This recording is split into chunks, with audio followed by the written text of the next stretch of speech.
Wake up, gamers, because you're listening to the Big Think Dimension with Dan and Bob Video Games.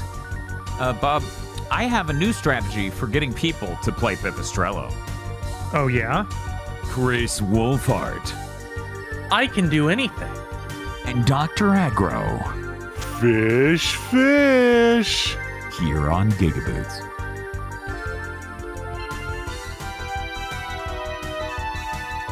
You know, Bob, I've been told if you talk like this into a microphone and sound very authoritative, people have to do what you tell them to. It's very true. That's how it works? Yes, this is actually how this works. I'm going to pull out a whiteboard in a second and show you all how playing Pipistrello is a really good idea. And it's a good idea to pretend that this is actually your voice and you're not just affecting a tone to appear more credible. This is actually how I naturally sound when I go through the drive-thru. They're like, holy shit. It's Dave Lang. God, Dave Lang wishes he just... There's not enough nasal anger in my voice to be... Yeah, it's true. And if you buy Pipistrello, you will realize that you were an idiot for not doing it sooner. So, check out, that podcast we did. You're sleeping on this Game Boy Advance inspired, delicious Scrimblow Zelda game. I sincerely do not know how people do this. They must be stupid. Are you not afraid of being stupid? Do not appear to be stupid. Buy the game now. Okay, I think that works. I heard that would work. Yeah, I mean, I think that tone just hypnotizes people, yeah. Yeah, I heard that would work. I do appreciate Dan and Bob. No, that's the thing, Spiff. It's all Hollywood magic. I literally... Let me break this down, okay? We're using two multi-$1,000 cameras with their own lenses, doing HDMI out to a capture card with two 1080p lossless HDMI ends. I am then using my 4090 to use AI background removal to isolate our chairs to pretend I am 4 feet that way. And it looks great, too. It definitely doesn't just look like we're stacked in a really awkward way. Absolutely seamless. You can't even tell. Didn't we do this for the Boojin guy stream and make everyone upset? Yeah, I kept scaling myself up and just like peering down. That was good. It's almost like we didn't have much to talk about during that game. It's almost like Boojin guy was a hell from which I wish I could escape. But none of you showed up. You said you loved Gacked, but none of you showed up. You fucking lied. Absolute bullshit. Wait a second. Am I Dr. Aggro? That says I am. Oh my God. Is that how Is he that the sounded voice? this whole time? Yes. Yeah, it's a weird thing. I think you're just sort of sitting in like under a parabellum in the roof, so you get this weird reverberation. John Wick enters the cathedral. You've been working, John? Very quietly from the far end. Yeah. I think I have. Anyways. How's it going, everybody? I think that worked. Yeah, it probably worked. Probably got Speaking- at least 100 copies sold right then. God, I hope. Right? God, I hope. We should just make that a YouTube short and put that up separately too. And then people can be like, haha, his impersonation of, and then they write a random name here is perfect. Uh-huh. Someone in chat said Alex Jones. I've never heard a voice more different than Alex Jones in my life, chat. I do not know where that's coming from. For one, I wasn't screaming. That man's always screaming. That's true. That man is never, like, his vocal cords are, like always. There's literally the opposite. Ray Romano. That's just a random name. I thought you were doing the Defunct Land guy. It's different. Yeah, the Defunct Land guy is real measured. Yeah, he's and like normal. that specific voice is the voice of a person who's literally telling you what you think. That's how I've always felt about doing that voice. God, now I'm trying to remember. It's timeless. The famous, There are multiple. Right, there are multiple, but I'm not here to start Yeah, shit. Actually, you know what? Maybe that's a good direction for this podcast going forward. We're going to need to see our average views go up to 10,000. Yeah, no, it's just an evolution of radio DJ voice. That's all it is. That's why it sounds so fucking unnatural. Like when you're fucking playing music and you're like, yeah, in the house, we're playing all the hits. No one expects you to act like a human being. But when you're like a YouTube video guy and it just keeps going, or a streamer and it just keeps going, it's just like, I understand I'm not supposed to think of you as a person because you're an online entertainment talent, but holy shit, my man. Holy shit. The voice of a man who gets paid to tell you how powerful a rat named Charles Entertainment Cheese is. No, once again, he's too calm. There's an aggressiveness to the voice, right? Yeah, and I don't think Defunct Land's voice is really that deep either. He's like more. No, in the middle. it's almost all Mike, if I'm remembering correctly. It's almost all like, kind of like I'm taking. He has that nice, calm, soothing voice, and then he fucking jump scares you by Mike Eisner somehow being involved in this story. Yes, it's true. Yep, the history of the West do be like that. I've been going through his videos again. And it's like, this motherfucker keeps showing up. Why is there so many videos with a Mike Eisner jump scare?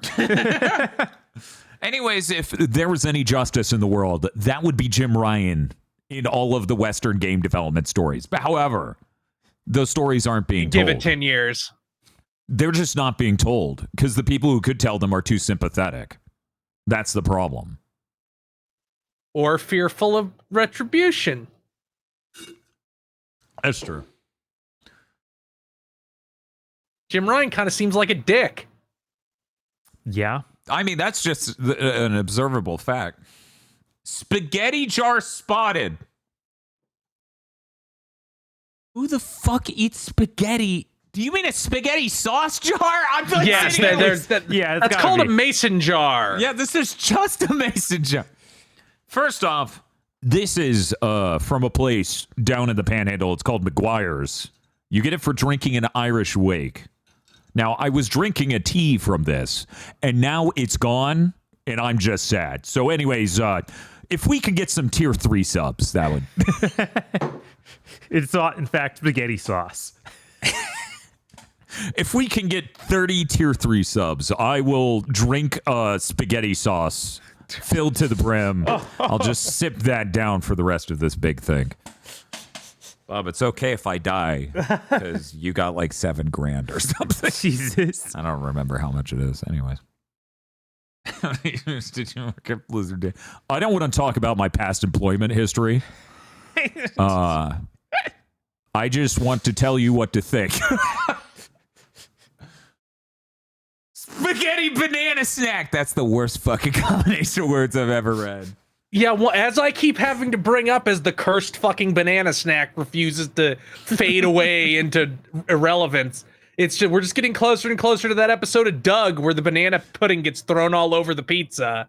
And then he's like, this was surprisingly good. And then at the end of the episode, he's dunking a banana in a can of pizza sauce. Yeah. Maybe that's a new direction. We need to start doing podcasts where we review Depression era food. Yeah. What? You know what? I think that lane's taken already, sadly. Wait, what's already taken? I think that lane is already taken. That's a shame. I do want to know, binging with Babish is kind of just like eating food now. So I think we're clear to just make food from a fictional thing and eat it. Yeah, that's sure. I should. That's also what happened to God, what's his fucking name? Joshua Dude, every food Joshua YouTuber. Weissman. Yeah, there's still some that don't of do the that biggest yet. ones just went that direction all at the same time because it did well. Spiff was hanging out with me. Okay, I'm just stuck in this voice now, by the way. Spiff was hanging out with me.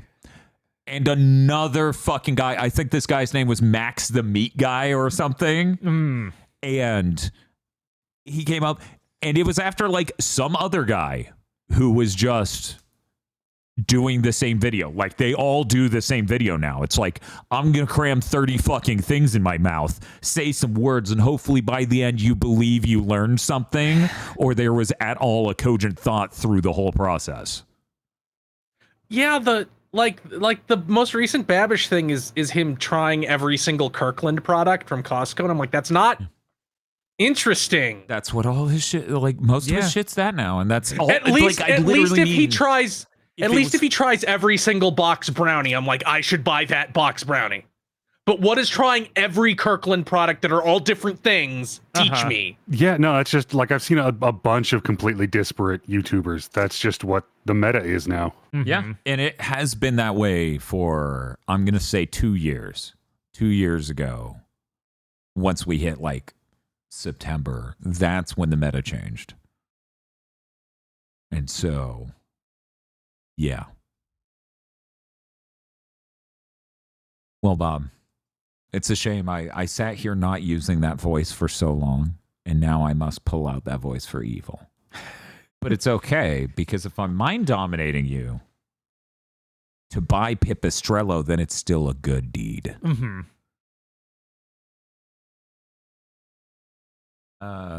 Hey. Chris played Mega Man X8. I sure fucking did. Mega Man. No, Dan, you forgot the subtitle.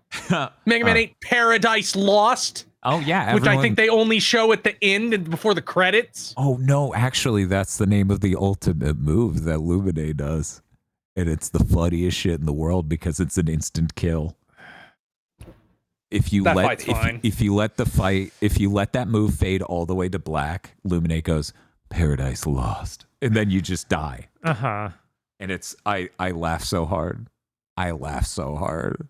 And then at the very end it also does go, Paradise Lost. And I'm like, wow. It's like it meant something, but it didn't. Incredible. How do you do it, Mega Man X8? Yeah, allegedly, I have no idea if this is true, of course. That is because X7 sold better in the US, so they thought they could make it more like Western appealing by having weird, wildly out of place references to Christianity in it. I wonder if that end of it is where it came from, because I did read that thing where, you know, like they were talking about, oh, X7 sold really well in the West. That's part of why X8 happened. We tried to make it a little bit better in certain senses because of that, blah, blah, blah. I didn't think about them just doing it from a writing angle, because the writing in this fucking franchise is trash. Yeah, it sure is not very good at all after X4. Let's Aggro's gonna need to be brought up to speed. Aggro, are you ready? We're gonna explain to you. Okay. Aggro left. Sorry, it says Dan Video Games under him. Dan Video Games, we're going to have to explain to you what Mega Man X8's plot is. Are you ready? If you do it in that voice, I'm dropping out of the call. What's wrong with this voice? What's wrong with this beautiful, completely natural sounding voice? You never complain about Bob's voice. I think it's because you're hoping to see him shirtless. I think this has those two things have nothing to do with one another. I feel like I'm being judged for not being as hot as Bob, and you would be nicer to me if I was. Also true, but also irrelevant. In the game Mega Man X8, is this voice better? In the game Mega Man X8. Thank you. In the game Mega Man X8, they have a new generation of Reploid that has the ability to copy. And this is important for space because... So anyways, they have a Sigma somewhere in the copy chip, and he looks like a JPEG NFT. So at one point, they're like, why have you gone Maverick? And they're like, you fool. Paragraphs of text ends with, so we can go Maverick at will. So, and to which I responded on that stream, is like, what does that mean? What does it mean? Because they already established as early as X4 that the human government will just declare you a Maverick if you're doing something they don't like. Yeah. So what does go Maverick at will mean? Especially when it's like They don't know. There's less difference than the Alex Jones before and after image of him being more red for like, what is Maverick? Yeah, 'Cause like the whole- Maverick the whole isn't a point- power level or something. The whole point was they already, like, Reploids already had free will. That was the entire point. And what makes them distinct from mechanaloids, as they call Yes. non-Reploid robots. So what is the significance of this? The idea, Aggro, I'm sorry, it's just going to keep happening at this point. The idea is that going Maverick is breaking Asimov's laws, right? You know. But Sure. Reploids can already do that. Yes. That's Right, already but when part they do of the that, they get setting. defined as that, and that's the early part of the series. And then they just think it's a fun word to say before blowing a motherfucker up for the entire rest of it.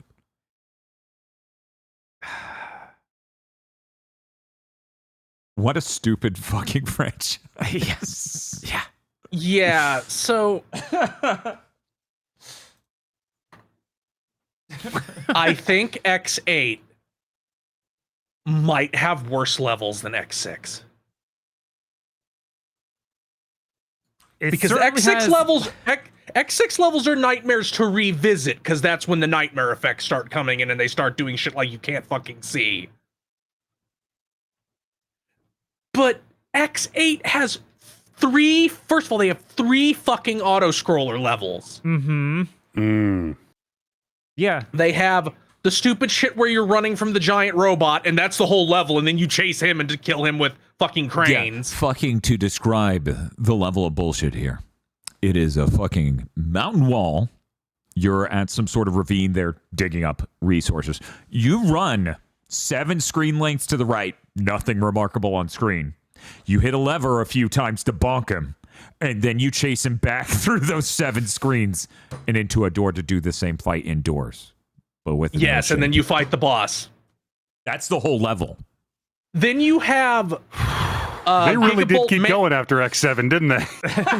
And then you have the level that is just shitty Space Harrier, shoot the boss a bunch of times before an invisible timer runs down and you instantly die and don't know why. Which Yep. in our absolutely Because there's not like a ancient- cutscene or anything. in our absolutely ancient Let's Play, Yeah. we realized the boost you want to do takes from your weapon energy. So if you never upgraded your weapon energy, you're just fucked. Because in this game, for whatever reason, they thought wouldn't it be cool if you had to upgrade your weapon energy. By the way, most characters don't need to care about weapon energy at all. Arguably, no one does by the end of the game. Look, it's important that as a player you understand that your choices matter. Uh-huh. Yeah. You just have no of idea course, what they mean. Sure. We brought you the bad food first when you sat down, sir. So that way, when you told us to go fuck ourselves, you felt like your choice mattered. And then you have If Aggro quits Big Think and GigaBoots podcast next week, just know it's this voice's fault. So, yeah. yeah. And then you have the snow bike level, which is fucking whatever. Yeah, that thing's a pushover. It's dumb. It's not bad, but it's not good. It's just offensive that it's even here when there are so few real levels. Uh-huh. Yeah, no, there's And then you fucking- have the fucking foundry level where it's like auto scroll down, and if you're too slow you die. That doesn't really make very much sense. Then go through a really horrible middle section that's a normal level, you know, quote unquote normal, except it's dog shit. That's normal for this game. And then go down again in an auto scroller, then fight the boss, then go up in an auto scroller after the boss. you beat the boss, and if you die, you have to redo the whole level. Like if you die completely, you have to Yeah. redo the whole level. Yeah. This game's physics are wrong. Mhm. The jumping is wrong. The rate at which you move is wrong. The dash is wrong. The speed at which you fall is wrong. It is not egregiously wrong. The falling speed is. You fall like twice as fast as you do in any other X game in this. But it's like it's more wrong than I would say like Mega Man 11 is from the rest of the classic games, which is pretty close. Mega Man 11 is pretty close. Yeah. I'd say it's more wrong than like any Minikuchi Engineering X game. So I mean, X3. Mega Man game. Oh. It's more like it. The funny thing is, like, they're similarly wrong for weird reasons, because I feel like it almost makes no sense. In X8, it's still just a 4x3 TV, but it somehow feels wrongly squished in and tall in a way that's bizarre, because we made the characters too big, because it's 3D now, and visibility is hard. So yeah, I agree with Chris. It feels like you jump weirdly high by default and you move weirdly slow. I think the dash is a little better than I remember X7 being, but here's the problem with that.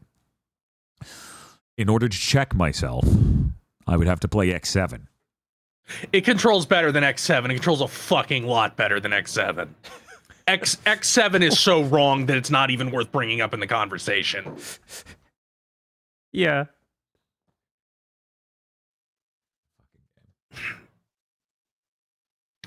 And then the normal levels aren't good. No.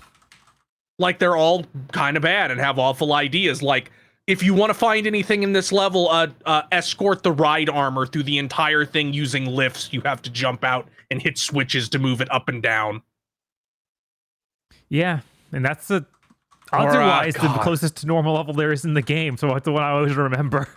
Then they do Cyber Peacock's level again. They sure do. No, this one's different. The ground has hexagons.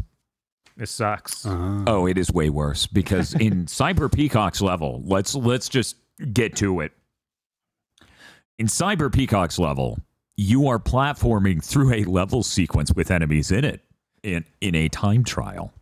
In this, it's literally combat rooms. They load you into a combat room and then you fight off, and I shit you not, 30 seconds worth of waves of dipshit Mega Man Legends. What do they call the small robots? Reaver bots. Reaver bots. No. The small cute ones. Tronbon.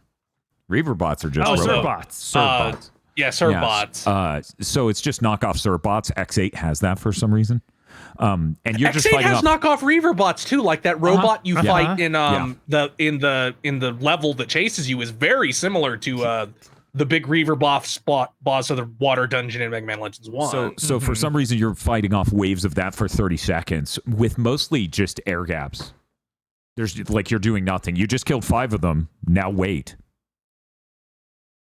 And that's the whole level. It fucking sucks. Yeah, it's not great. Like, nothing. I think, like, I kind of like the very last level and the final boss sequence, because I like weird decaying Unicron Sigma in his space palace. Yeah, I think aesthetically it makes sense and stuff, but oh my god, that last level is awful. And it's so funny that People got mad because I just walked through it both times I had to do it. I'm like, oh, people think this is hard? Okay. I think it's so funny that Sigma's just like, hello, username here. It is I, your arch nemesis. I'm so happy to see you. And the game, I shit you not, leading up to this moment 5 different times, is like, it's definitely Sigma. And then you get to real Sigma, and he's like completely different looking and has giant evil horn. He looks like Unicron. Yeah, he's cool. And then Lumine's fight and final boss fight are like fine. I actually really like his second form. And I think maybe the developers of Hollow Knight also did, because the final boss of Hollow Knight, very visually similar and even kind of attacks in the same way. That's interesting. I didn't know that. Because again, I didn't play Hollow Knight, which means I'm more whole than you, people who did, and then spent what sounds like 21 years waiting for Silksong. I think the biggest problem with all these X games is, one, none of them had enough fucking time. because that was when they were releasing 6 Mega Man games a year. Uh-huh. I think I counted at the end of that stream, and like they released like 35 Mega Man games between 2000 and 2005. Yeah, again, there was a statement about Mega Man 7 wasn't going to be up to standard in time, so they took it away from the people who were developing it. Those people, undoubtedly, Minakuchi Engineering, because it has so many Game Boy inspired things in it and other things. And then they took all those assets and made Mega Man 7 in like 3 months so it could ship out on time. And they kept saying, we had to do this because we had to ship a Mega Man game. And then I looked at what came out. I'm like, you shipped like 4 that year. You shipped like 3 games in 9 months. What are you talking about? Man. Capcom. Remember when games could get made? Yeah. It was a different time. And like this is an extension of that first problem. When you make so many games in such a short span of time, you start fucking running out of ideas. Like there's a reason that after Skyward Sword they massively redefined what Zelda was, because it's like we kind of have been doing that since Link to the Past, the exact same thing. Mm-hmm. So I understand why they got bad ideas, like enemies should start having Battle Network-esque shields you have to do things to break to damage them, which is not a thing in X8 that I like very much, but I understand where it came from and the mindset that led to it. Right. There's way too much obsession with it needs to be different. And yeah, often you end up making something bad when it's just different for the sake of different, not different because you have a cool idea. You know, this is funny because I'll talk about it more later, but one of the things that's cool about Team Ladybug and their game that I beat that came out in January, Blade Chimera, is that they also seem to agree with me that the cool thing about those later Castlevanias is that they're very different. Right. So all of their games are very different. They found another way to make it very different. And that's like we found a new core to build this out of, instead of we arbitrarily made it different to make you we feel changed anything. random things. I have this idea for how something could be harder. It's like, okay, maybe have the idea about something that could be interesting. Okay, let me pull out my notepad. I got some notes here. First off, go fuck yourself. So we're doing Mega Man Maker again, apparently. What if there were the survivors you have to save? Oh kill my you. God. Yeah, no, that's how I feel every time. Yeah. Oh, you didn't grab them in time. They They're weren't dead. in there. Yeah, fucking, if there's one thing you can say that's just an objective win for X8, Uh-huh. there's not people dying in a level permanently for the entire run. That's it. I was going to ask Chris, which armor for X did you end up going with? The one that gives you the Giga attack. The Icarus armor? Okay, yeah, Icarus. Okay, cool. That's the one that does the really big laser beam. So they make a weird mistake here in that... Which is bad, by the way. It is. Yeah, that's the problem. Like, you get to charge the fully charged normal shot faster now. And it's now an appropriate amount of time because charging your shot takes too fucking long in X8. I didn't notice that. It was less, like, if it was wrong, it was less wrong than Maverick Hunter X. Maybe. But the thing that's now the fully charged is a laser you get completely locked into. We're talking frozen in midair going... I remember that. And it does shit for damage. That game sucks. Yeah, it doesn't do good enough damage. Like, they've been so afraid since X4 and the plasma shot to give you an overpowered X-Buster. Agra, I put the puff back on. Okay. You feel safer now? I'm sorry. I'm sorry, Agra, if it upset you. But yeah, it's just like the levels aren't good, and they're either laughably short or go on bizarrely long, like that snow bike level. It's like, this sure keeps fucking going, huh? Yeah, it's around twice as long as you expect it to be. Yeah, I was Like, watching why a did- video of it while we were talking. Like, man, Like, this why is did still why this. do I have to fight the mini boss twice? Yeah. It's I the don't same know. mini boss. It doesn't change what it does. Not even one thing, no. Yeah. Because the level was really short and they needed it to be exactly twice as long, so it's still kind of short.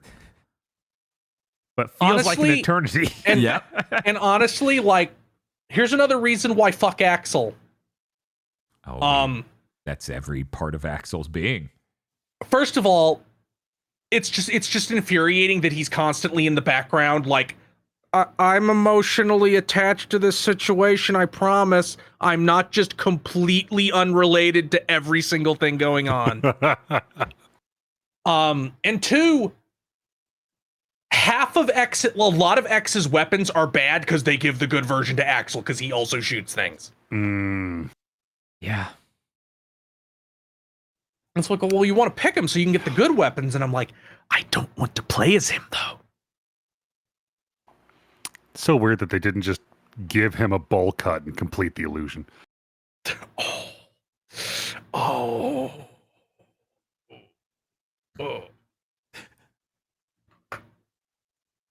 But yeah, I don't know. I really think I might put it below X6. Like they both have a sicko appeal, but X6 has much more of a sicko appeal. Like in X6, you feel like you're getting something over on someone by playing it correctly. Aggro, I'm sorry, I have to go back to... Yes, but in Mega Man X8, you can play as the Navigators. It's true, who you are can sexy do that. robot women. And this is Man, it's important. like- Game like 100% to get Man, that. That doesn't matter. I None think of this I think matters. you just have to be a New Game Plus to buy them. I think maybe. Oh, yeah, Chris, your face is rigid. You are no longer full of bouncing and Oh mouth my God, frames. why is that happening? I don't know. Are you getting It's lockjaw? happening on. I don't know. It's clearly pulling the video correctly for me. So at least that's one problem. Am I we saw. bouncing now? Oh, you're There you bouncing go. now. There we go. Okay, good. Somehow the program deleted the microphone I was using, even though I fixed that when I opened it up. Very cool. Aggro, why did you disappear for a moment? Did you? Do what?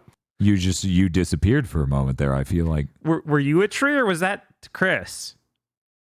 no, I don't know what That'd be I saw. Aggro. I feel like he just I don't know. It felt like Aggro stepped away. You're saying like I wasn't here? Like for a moment I leafed. Yeah, I knew you were gonna say. Shut up! God damn it! By the way, I'm just gonna put this out here. Me using this voice, the YouTube algorithm's gonna pick up on this, and we're gonna get the most views Big Think has gotten in a while. I'm willing to make that bet.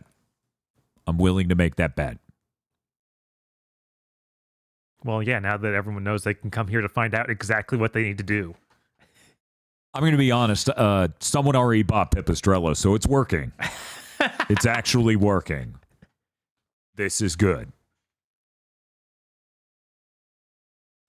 And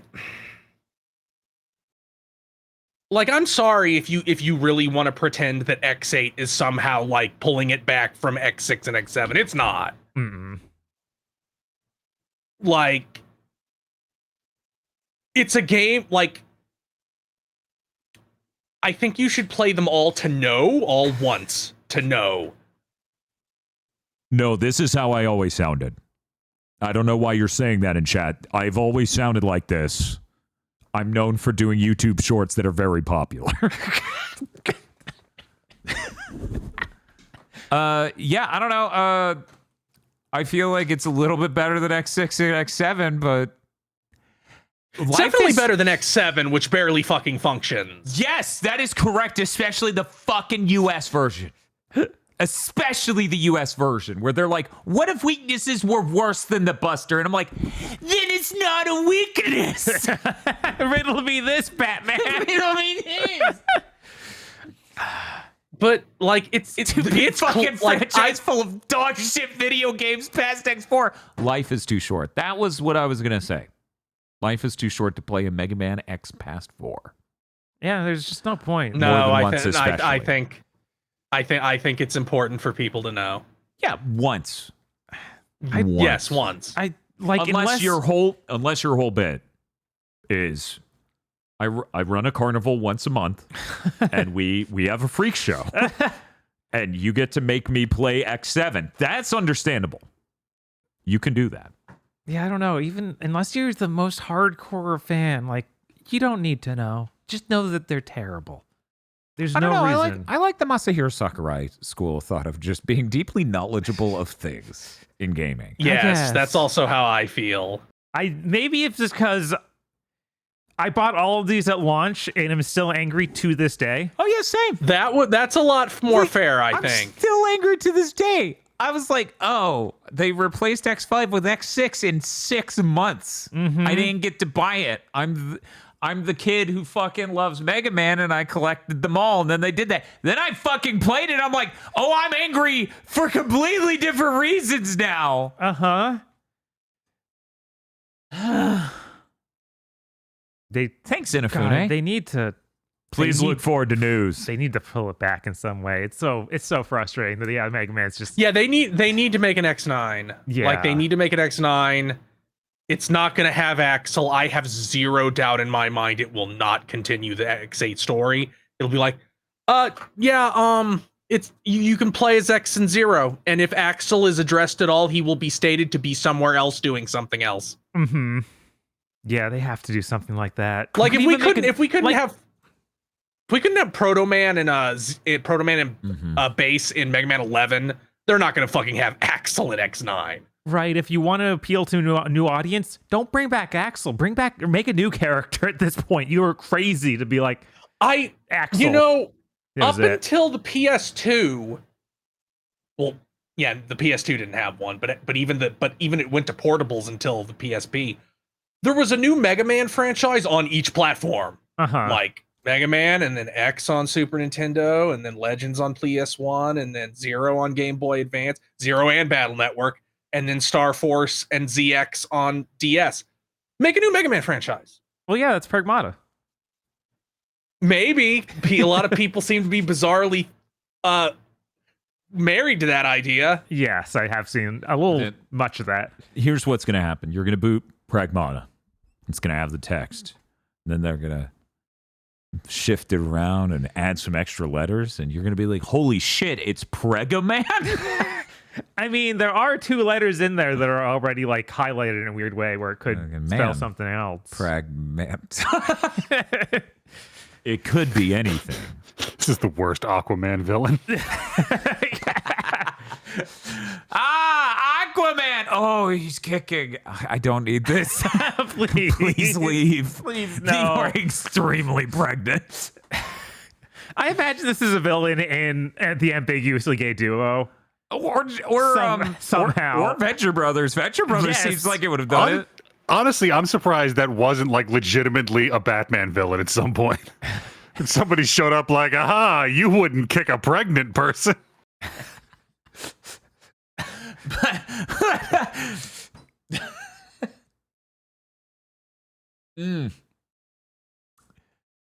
I'm just imagining. No, there is a person who wrote Batman at some point who would definitely have Batman kick a pregnant person. No, I think even at the worst, that is not true. Well, what if Maybe There's like a DC style guide somewhere that says Batman believes life begins at conception. There's like a diagram, like it's a safety workplace hazard sign with clear like Batman kicking a pregnant woman. It just says no. I don't know. I can see Frank Miller. what if he hits her in the head? Avoids the baby completely. I avoided your vitals. Her jaw's broken, Batman. I don't. She needs that to eat food for the baby. You get this, right? No? No. You're an out-of-touch rich guy? Mhm. Cool. Hey, Batman, fuck you. I'm Anyways, look developing forward to news. Splitgate 2. Wait, what's up? I'm developing Splitgate 2. Fuck off! Hey, Chris, any other comments on Mega Man X8? it's really funny how they're like how they like try to comp het Zero.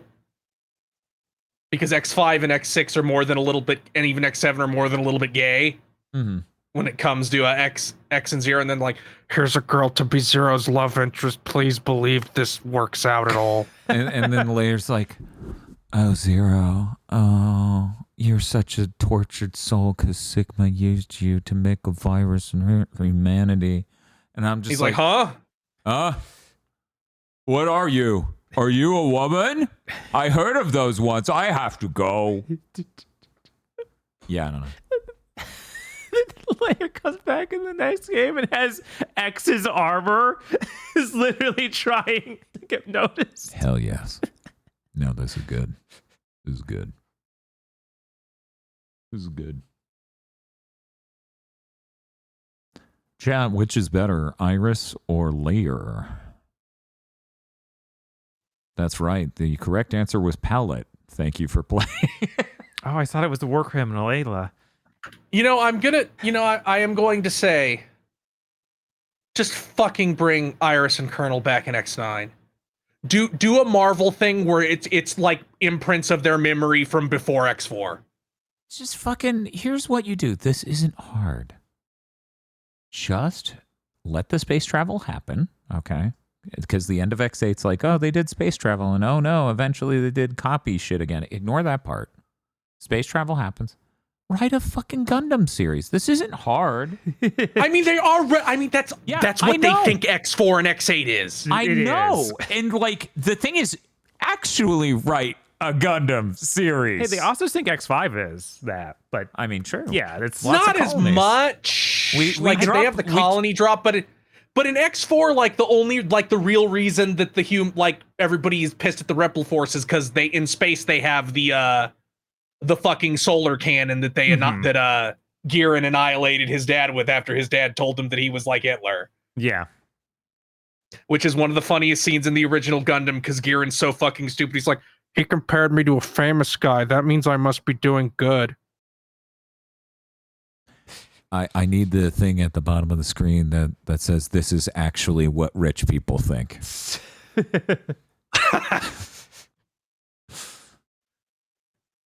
But yeah, I don't think I have anything else to really say about X8. I wish it was better. You're doing like a stream where you rank these. Yes, I'm going right? to do that next Saturday. I'm going to do another tier maker stream, and I will put that up this weekend.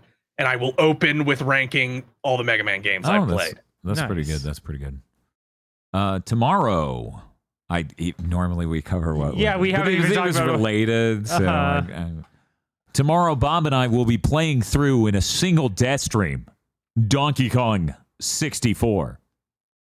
I'm sure you all wanted it back. It's happening again. That's right. This Friday. Look forward to the DK wrap. Look forward to all of the good powers. This is exactly what you've been waiting for. Ooh, banana. Bob and I played Streets of Rage 4. This is a really good game. Yeah. You should all play. Sorry. You should all play Streets of Rage 4. You should buy it right now. I mean, they should. It already was successful, and the company moved on. Is doing more stuff. Is releasing this year, but it never hurts. This is the only way I can get anyone to buy a good game nowadays. The market is rough. The share button is broken in its functionality. So the only way any video game gets sold is a person who sounds like this and looks rather average, probably brown hair, white guy, talks into a microphone and tells you to buy this game. So buy Streets of Rage 4. It's a fucking incredible game. That team's making a game later this year. Yeah. The two separate teams are making two separate games. Are they behind the Shinobi or the Ninja Gaiden? They're both Ninja games, so I forget. The art is done by, or the guys are moving on to do the Shinobi game, and the gameplay guys are going on to do Absolem. Which Absolem's a really good roguelike beat 'em up I played during Steam Next Fest. That game is amazing. So, but yeah, we played that through last Friday. It was really good. Yeah. Looks great. It was a good time. Great music. I would play through it again in a heartbeat. Of course. Like if you literally said, do that right now, I'd do it. But I have to play Donkey Kong 64 tomorrow. Right. There's no time. So I can't do that. I mean, the charge up. Look, with Donkey Kong, I saw a lot of people confused. I thought it was obvious with DK Bonanza coming Yeah. up, it only makes sense. We need to build on a frame of reference, and it's been years It has. since we did DK month. So I thought this was obvious. Obviously, we need to get it done. So please be excited for tomorrow. We're going to be at it bright and early because, oh God, that's a long death stream. Yeah. Be sure to stop by and laugh. But it's our second time. We'll get through way faster this time. No, that's the voice Chris and I suffer from in our brains. It's like, oh, I just finished a That dog is- shit video game. but Now see, I'd be so I have good at it. never. Donkey Kong 64 doesn't make me feel that at all. Yeah, because every level's like, Now run this line as 5 different Kongs to get these bananas. Because knowing what to do in DK64 wouldn't really make it faster. Uh-huh. Because it's all annoying shit like the bug race. Uh-huh. Meanwhile, if I Indeed, went and for played X6 again, or I went and played X8 again, or I went and played Banjo-Tooie again, I could do such a better job. I'd get a higher score on the report card in my brain that isn't real. Well, if you want a report card in your brain that isn't real, but is kind of real, but really isn't real, let me tell you, there are retro achievements for Mega Man X8. Yeah, but then thank I would you. have to play. Then I'd have to play on a PCSX2, which I would rather not do. Apparently, a new PlayStation 2 emulator launched this week. Fucking what? Huh. Yeah, it's up on GitHub. The developer's like, it is very early. Most shit isn't going to work yet. Oh. Neat. I forget what the name was. The just gonna say, to date, my experience looking into retro achievement stuff, the N64 is still the most godforsaken land when it comes to emulation. Like the PS2 is better nailed now. That's crazy. That is disgusting. That's insane. That seems farcical. The idea that the N64 is magic. We simply cannot recreate that is fucking hilarious. Yeah, and then they like got it perfectly on the Mister. Basically. Yeah, that dude pulled a fucking miracle. Yeah. So anyways, about the need for a stronger Mister. Mm-hmm. So that way we can do all sorts of new things and maybe have some overhead so we can do retro achievements on those cores. That would be very nice. I know a lot of people who are like, if they ever add retro achievements to the Mister, I am doomed. Mm-hmm. And I'm like, hell yeah, we should do that. It is called Iris, what that new emulator is called. Iris, oh, that's so much more pronounceable than pisks. It is. Absolutely. Oh yeah, the physical NES. No, Digimonda, you clearly have no understanding of what you're talking about. The physical NES can do it because the NES is engineered in a way where the cartridge can peer into every part of memory, and that's how Game Genies work. Okay, so because for people who don't know, they made a cartridge that lets you get retro achievements on real hardware. So imagine it sits between your real cartridge and the NES. That makes sense. That works. Ah, The Mister doesn't have overhead for the cores to do that. Maybe a couple of them, but most of them are using the full space they're allotted. So that's why we need the more powerful one. But yeah, no, I thought that was really neat. Honestly, I'd be interested just because then Yeah. I can play NES games on real hardware and it'll feel perfectly fine on the CRT and it'll be like, wow, this is great. I don't understand what you mean, but you did the voice, so you're right. It's working. It's working. what is this, a fucking Family Guy bit? I don't know. Is YouTube a Family Guy bit? By mass by now? Depressingly, kinda. Yeah. It's the point we're at in society.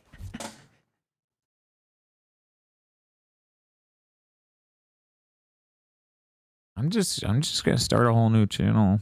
I'm gonna fucking just use that voice. It'll just work. I'll be fucking rich. Just doing YouTube shorts where I'm speaking authoritatively in a black and white situation in all situations. I'm gonna pretend there's a chat feeding me any of this.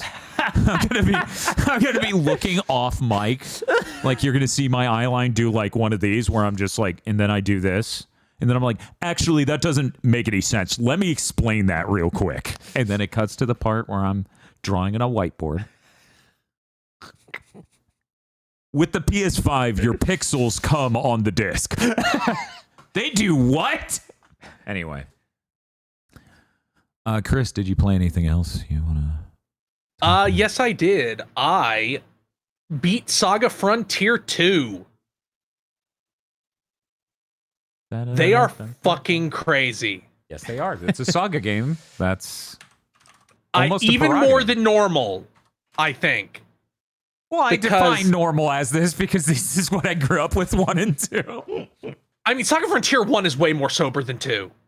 No, but I grew up with both. And they didn't name the earlier ones I played Saga in the States, so I didn't know. I was like, Saga's some fucked up sicko shit. Most bosses you fight in Saga Frontier 2 have around 20,000 to 30,000 health. Not a huge amount. The final boss, depending on what you do in the final dungeon, because it changes, like it can change what the final boss does, because he has his six generals, and each general you kill, you can only kill 4. You can only kill up to 4. But each general you kill removes a form he has. Because they're based on the elements in the game. Even with 4 of them gone, he has like 120,000 health.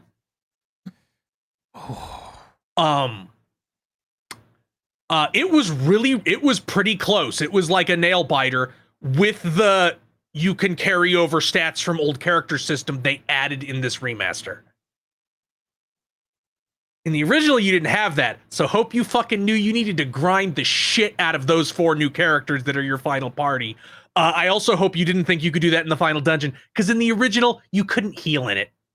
You can heal in it in the new version. Like not they just don't give you opportunities or resources. You just can't heal. There are no items in Saga. Well, that's not true. There is actually one item in Saga Frontier 2 that heals your guys that is called an Arc Stone. It restores everybody's HP, WP, and SP. And WP is weapon points. You spend it to do weapon attacks. And the other is spell point, and you use it to do magic attacks. I need someone to cut Bob's face to like a computer processing sound. And you do regenerate those in battle. You do regenerate those 2 points. Like characters will have different values on each they regenerate at the end of a round. So you can actually, there is a level of resource management in playing strategically. Like you want every character to have at least one move that uses both that is offensive. So if it's like, well, I'm low on spell power, I'll switch to them hitting things with the axe. And as you do that, they will regain the spell power. But yeah, in most of the little, they call them scenarios in Saga Frontier 2, you can't fucking heal. Like you can't regain you regain a lot of health between battles. You regain like something like 25-30% of a character's health between battles, just regens.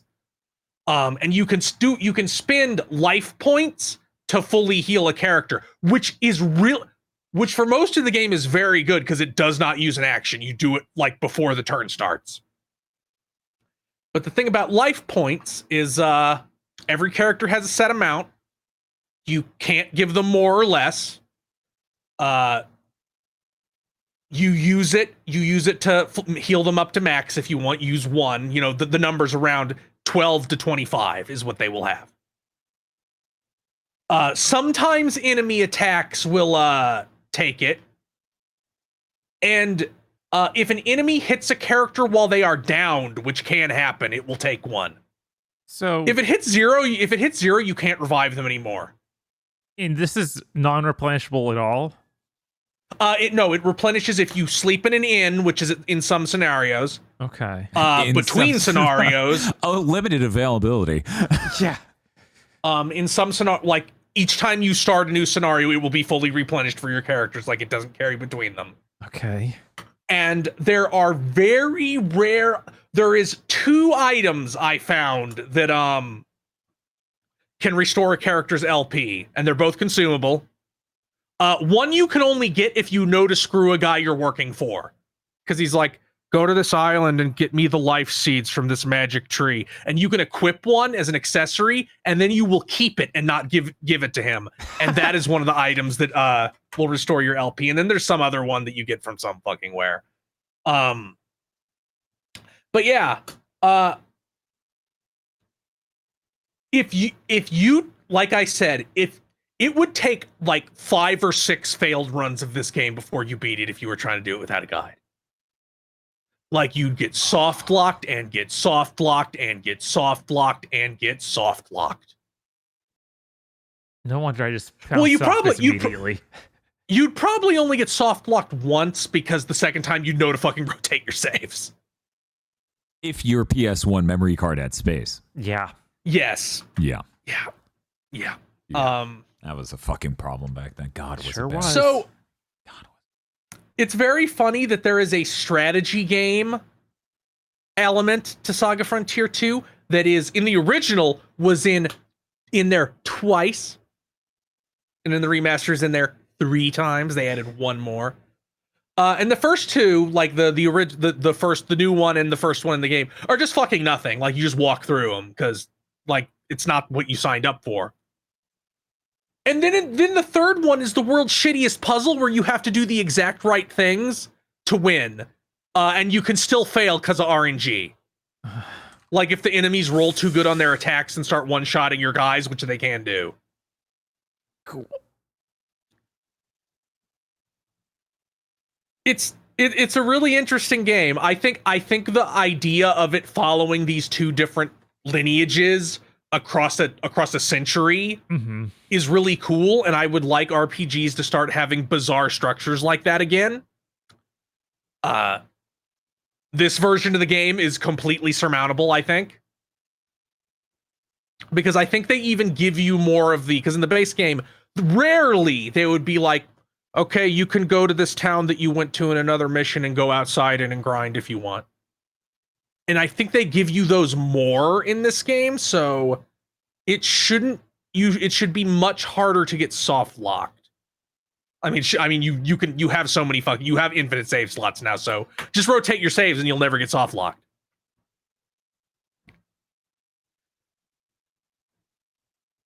I'm a little fucking pissed because I spent 3 hours fighting an enemy trying to get his drop, and it never fucking dropped.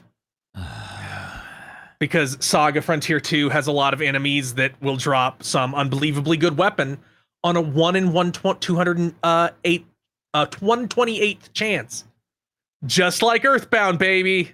Pokemon Shiny Hunters would say, ooh, those are high odds.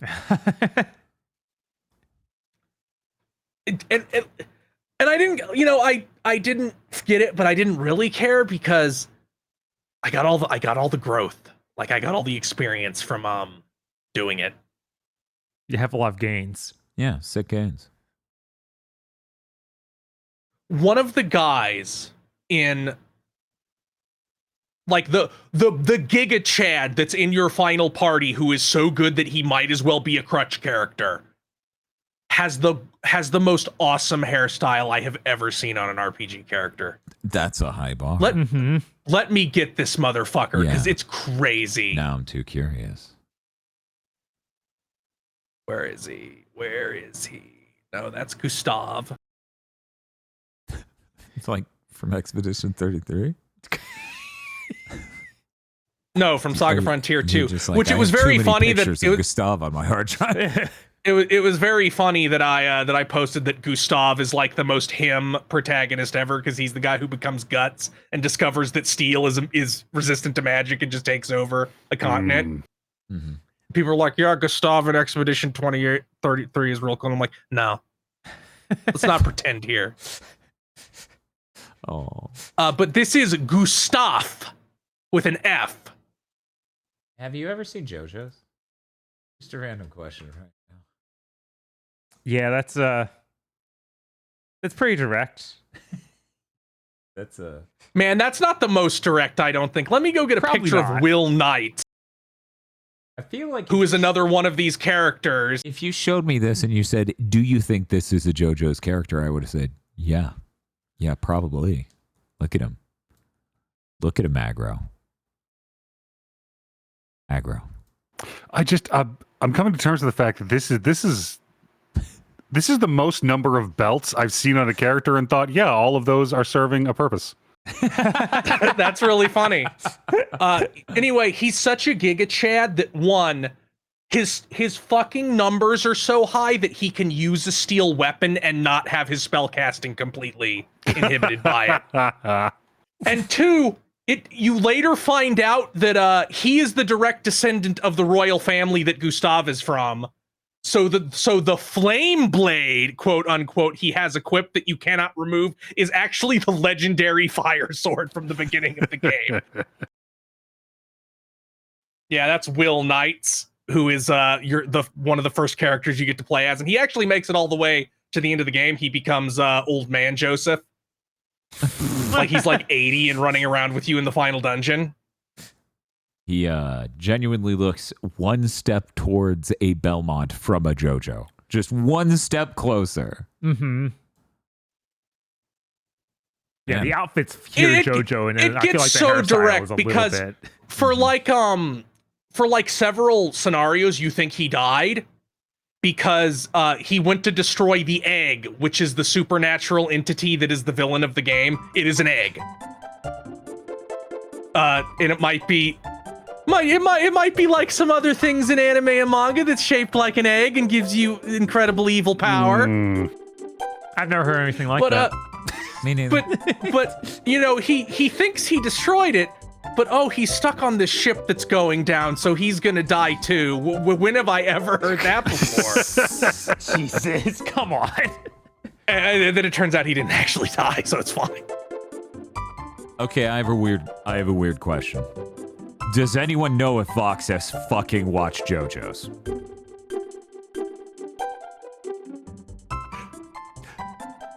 Yeah. Or Yeah, Red that's- Berserk. Or Red Berserk. One moment. We have a whole new direction of media to go in. But I really like Saga Frontier. Saga Frontier 2 is very interesting. It has the joy of an RPG, which is becoming strong, and like you become strong at a fast enough rate that like stopping and grinding for 20 minutes or 30 minutes makes you like noticeably more powerful. That's good. So that feels good. You also get like item drops that you can convert into scrap that you can then use for currency or to make better weapons, which is also very cool. And a thing I really like is the characters in this game. It's always says their age in the menu. Okay. Like with their their, because the game takes place over a century. Characters get older. And one, as they get older, their weapon point regeneration goes down. Huh. And 2, a lot of characters just stop showing up, not because they died or had some kind of falling out with the main character. It's just like, I'm like 50. I'm done being an adventurer. Oh, that's so good. That is a thing we just stopped seeing in RPGs was age mechanics. And there's a really funny part where there's this dude named Tyler who's like 20 years older than everybody else in the party.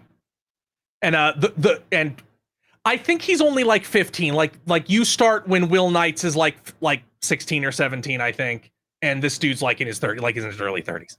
And then like 10 years later, he's kind of pushing it, and your other 2 party members that you have gotten since then are like kind of heckling him and calling him old man and a geezer. And then further down the line, they have this moment where they're like, man, we made fun of him and now we're just that guy. We have become that guy. Maybe it's time for us to quit. To you. But yeah, here's my recommendation. Look up the arts table. Don't ever use axes. What? Huh. See, here's like you can use axes. I used axes, but axes are suboptimal in Saga Frontier 2 because literally every other weapon has a counter that might happen automatically. Like with a sword, you'll deflect. With a spear, you'll do a windmill and deflect. With the bow, you'll dodge and counter shot. Not axe. Axe doesn't get one. trash tier game. But you do get a character who is a tiny girl with a gigantic stone axe that is an heirloom from her father. Aggro, do God you have tier any? game.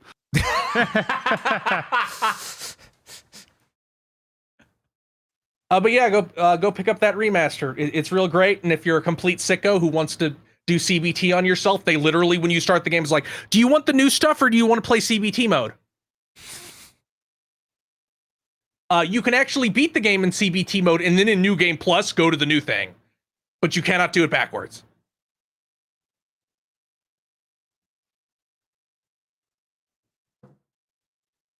They also added a lot of new scenarios to the game. And I had to look up a list to know which ones because they feel completely fitting, which I guess happens when all the same people who worked on the original worked on this remaster. All 6 of them. Right. This is a joke. Do not take this seriously. Let me check. Let me look up how many it was because it wasn't that different from that. We used to be able to make fucking games. If I recall, their dev teams were, outside of Final Fantasy. 30-ish? Okay, so let's see. It 60, looks like somewhere. not like the actual development team was somewhere around 20 people. And then, of course, you have localization, coordination, marketing, QA. But the actual development team is sales. Like, the actual development team is not that many people. That's all I played. And this weekend I'm playing nothing because this was a fucked up week. I have to go do some shit. But the week after, the Saturday after this Saturday, Tier Maker, and then I don't know what I'll do after that. Maybe I'll go back to Weeb Plays Call of Duty and play Call of Duty Modern Warfare. Call of Duty 4 Modern Warfare, not the fucked up thing they called Modern Warfare. Thank you. Yeah. Aggro, Yes, sir. why does this voice make you uncomfortable? I In a don't way- know, and it's confusing me. Is it making you think that you should go buy Pipistrello, and that's why you're mad? It's making me think I should buy a whip. Oh my. Oh my. Yeah, bring that JoJo's character back. We'll get a mood going here. Aggro, have you been playing anything? I played through the Midnight Walk this week. Hell yes. Hell yes. Aggro, for people who forgot, what is the Midnight Walk? So I kind of hate describing it this way, even though it's literally what they did, and it's the way you have to describe it. You remember that game that looks like a Tim Burton animated movie? Yeah. And it was, We've really got to come up with a broader genre for that. and it was claymation looking Mm-hmm. in VR and also not in VR And also Yeah. Halloweeny. and also Halloweeny. That should be the genre name. We should just call that aesthetic Halloween. Halloweeny. Yeah. I just want to get words deep into telling Voxandra to get excited for this Halloweeny aesthetic roguelike Metroidvania before she just bursts a blood vessel. I want to see the genre logo where it's got like literally a cartoon pig holding up a hot dog on a fork.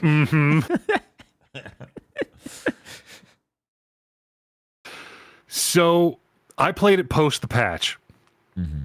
Yeah, no, it launched rough, is what I heard. Me too. And post patch, there were still some sections where it's like, whoa, there went the frame rate. There were a couple of times where a thing happened that shouldn't have, and I had to hit the main menu and reload where I was. Sometimes the hand controls are a little loose. One of those things I had to reload to fix was anytime I held anything in my right hand, it freaked the fuck out. All of that having been said, I really like this game. This was I think the number I keep seeing quoted is like 7 or 8 hours. Oh, wow. This was a little narrative focused thing. It is definitely gameplay light. It is one of those games where the style is the substance. Like I messed around with it on flat screen mode after I got done with it, and shit, it runs smooth as butter on flat screen. And it's always weird to play a game in VR and then play the flat screen mode because it feels like you just went third person in real life. Like you're too far back and what the fuck is happening? That's really funny. That's me. I'm there, but I'm the TV. Fucking what's happening? So there is Wait 1 second before we move on. Do you think that's how Agent Smith felt in that scene? He's like, yes, I stand here, right here, and I say everything with a beginning has an end, Mr. Anderson. Do you think he had that moment? Because after he says that, he goes, what? And he gets like really confused. I don't know. Anyway, go ahead. So, as I've said, and as you've probably seen, this is a very Tim Burton-esque stop-motion looking world, standing in the midst of which is quite an experience, especially if you have the same weird brain that I have, where cartoons as a child were always just basically horrifying. I figured out years later it's because watching them, I interpreted them as not representative of like implying a larger world, but only the things that are on screen are true. So if you have those cartoons where they just animate like 10 feet of a sidewalk and a lamp, there's not the rest of the world out there. This is just the world these characters live in, and they don't think it's weird. And that was always nightmarish to me, and that extends to especially these Tim Burton-ass animations where it's like, oh yeah, this is just the way the world is. It's not weird. We all live in the woods where there are multi-legged monsters with no eyes that eat fire. And hands just grow out of the ground with blind eyes on them that track your movement everywhere you go. And, oh, you see that mountain? Walk 10 more feet. It turns out it was a sleeping head. Oh. Yeah, this is a game that will jackknife between being quirky and heartwarming and then drop you in a cave with the nightmare creature. And you have to run away from it as it screams its terrible, sad anger into the void and chases you.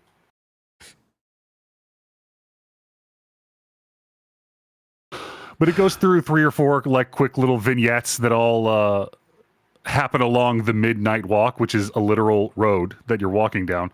Oh. And when you get past one, it pops up with like the title screen hovering in space for the next chapter, which is very nice. Then you get to the end of the game and you make a choice that you may not have context for, and then one of 2 endings plays. Sounds like a video game. Hot damn. Now that's what I call a video game. Hello, 7th Gen. How's it going? So I hear it runs much better on PC VR, so maybe pick it up there if you can. That's interesting. Is one of the choices to guzzle the sludge? Does that make your girlfriend happy? Or do you spray homeless people with the sludge? Which one of these two? I find it hard to believe that it would run that much better on PC, unless, of course, that was because you had a radically more powerful PC. Right. But then again, you could tune it better. I find it odd that the devs didn't, try to nail that a little bit better. I wonder, maybe it's CPU limited and that's why they couldn't. Because GPU, fuck it, lower the resolution. What are we doing here? I don't know. Yeah, who can say? Who can say? Like, I think their last thing was like, guys, we know we're a small team. It's going to happen when we can make it happen. But I always value very highly in media when I get to see or experience something that I've never seen before. And this game is chock full of that. Up to and including a town populated entirely by disembodied heads who keep calling me limb-based slurs. Wow. Yeah, that's something. Yeah, but the 4th time somebody calls me limb tree and says they don't take kindly to my type around here, I kind of don't want to do the quest to help your town anymore. You don't say. Holy shit. That's awesome. That alone honestly sells Yeah, me on no, the it's a real good game. Did you play anything else? I did go back and play a little bit of the VR version of the Hitman collection that they put out. Oh, okay, yeah. Because I Oh, bought I that forgot. a while ago when it came out, and that shit did not work correctly. Oh. I loaded up the tutorial, and they're like, pick up the sniper rifle. I'm like, okay. Now hit L2 on your second hand to grip the foregrip. I'm like, okay. Oh, that's my hands are being held still. Why is the gun oscillating wildly several degrees? This was the worst way for Aggro to find out he has a muscular problem. So yeah, I got to play a couple of missions in that. It's real neat. I'd never played a Hitman game before. I am learning that translating that game to VR, I am going to need to practice at it so I can be able to do things quickly enough that used to be button presses by physically moving my hand to a space, waiting for the contextual thing to pop up for it to activate. It's it's one of those situations where you gain a lot of benefits by being in VR because you can, like swing your hand around the corner and pop off some shots while you're out of sight. And you gain a lot of, oh fuck, open the door, please, they're coming, just open the fucking door.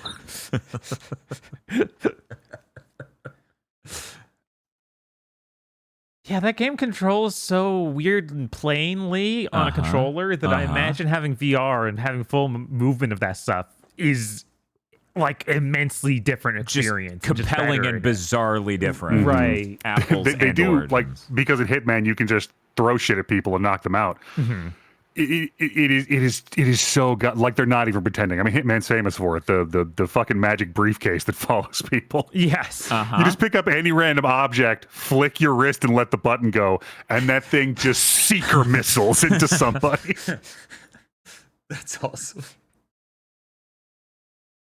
I ran out of time before we had to start recording, but I have a plan of going into a mission, gathering every throwable object into a room that only has one or two entrances, and seeing if I can take out the entire security team. Just John Wick 3 knife throwing. Hell yes. Hell yes.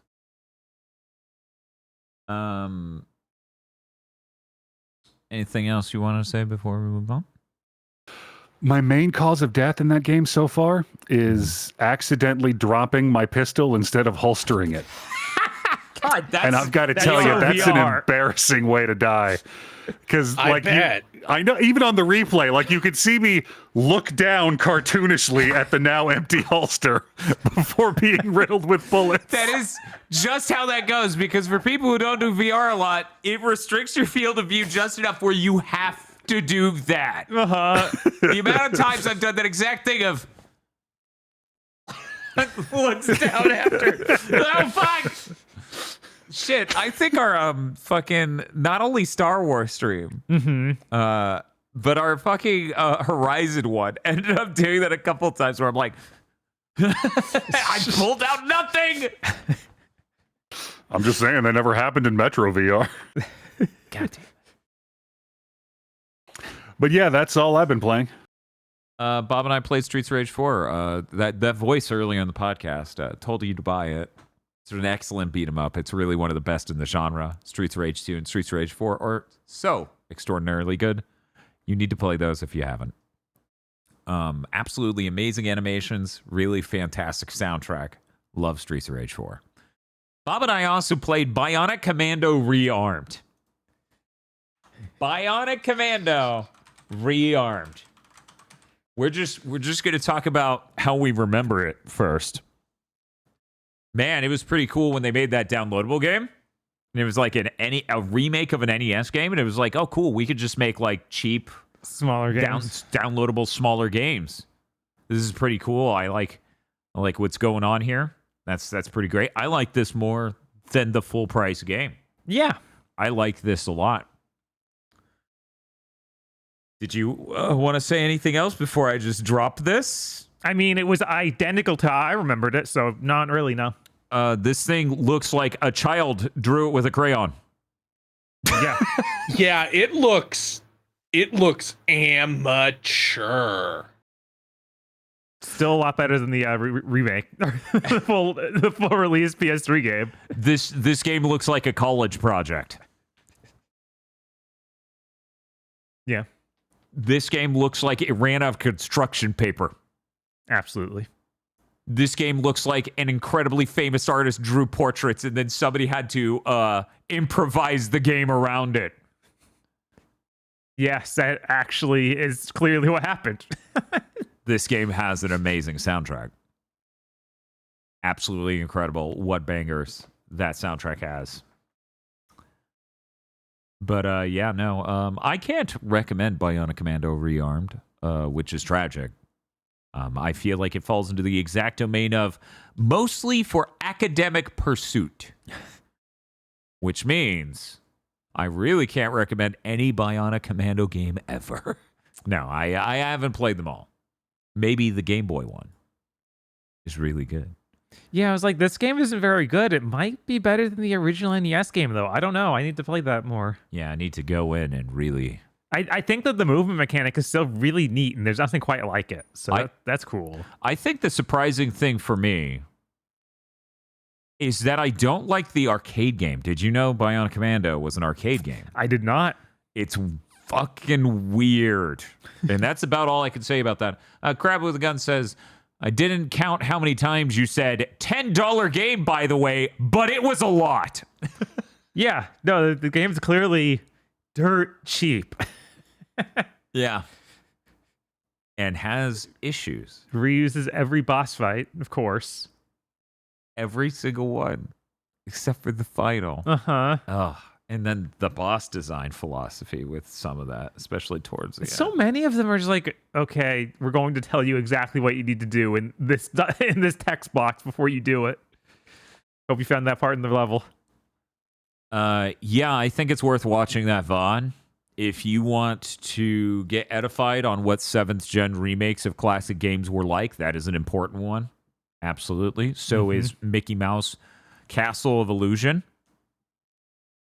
That is the first one, right? Yes. Or is it? Okay. Yeah, because the sequel is Land of Illusion. Right. And every time I say that, I think about that Phil Collins song. Phil Collins band. What was the name of that again? Genesis. There we go. It's very fitting the way that works.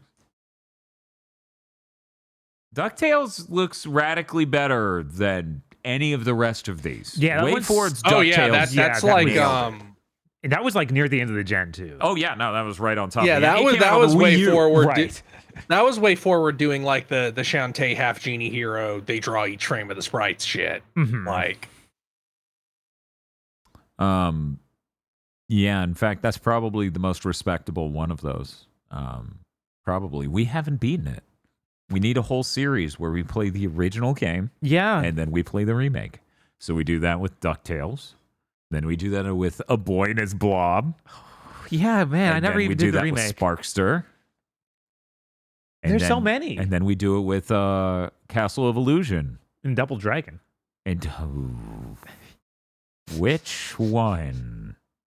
Didn't There's they? that 360 it was- delisted wasn't game there- that's Double Oh, it was Dragon delisted, 2. right. Okay. It's okay. I can get it. Okay. Don't you worry.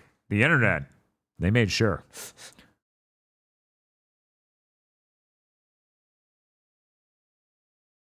Anyway, we need to do that at some point. Bomb, is there anything else you want to say about Bionic Commando Rearmed before we move on? Not really. Yeah, that's.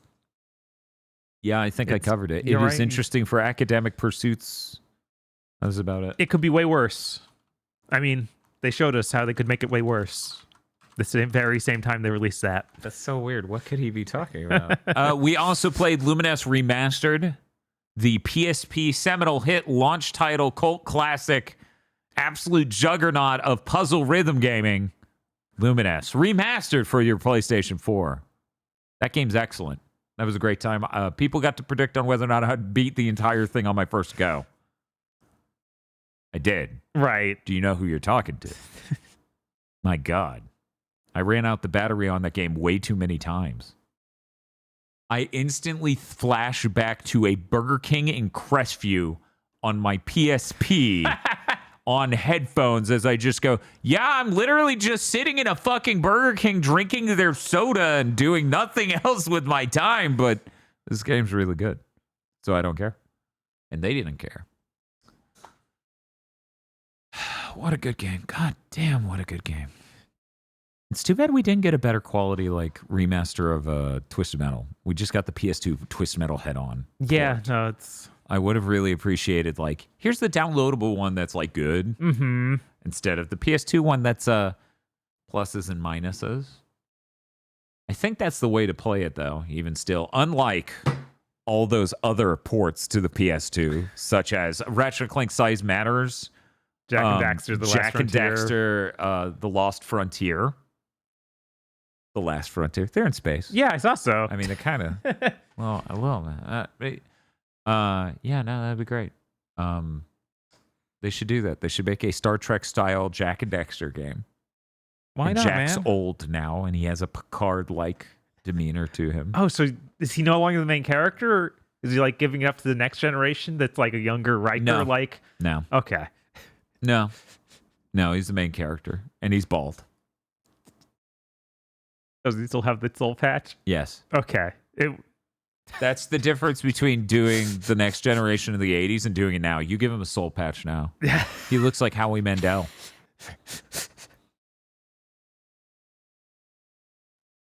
Bob, what else did we play during that stream? You know what else we played? No, I don't. Bob, I have no idea. I'm not typing it right now at all. We played Hardcore Uprising. Hardcore Uprising is an anime Contra game made by Arc System Works. Okay. Uh-huh. Is it actually Contra, or is it just like supposed to evoke Contra? It is. I mean, the Genesis Contra game is called Hardcore.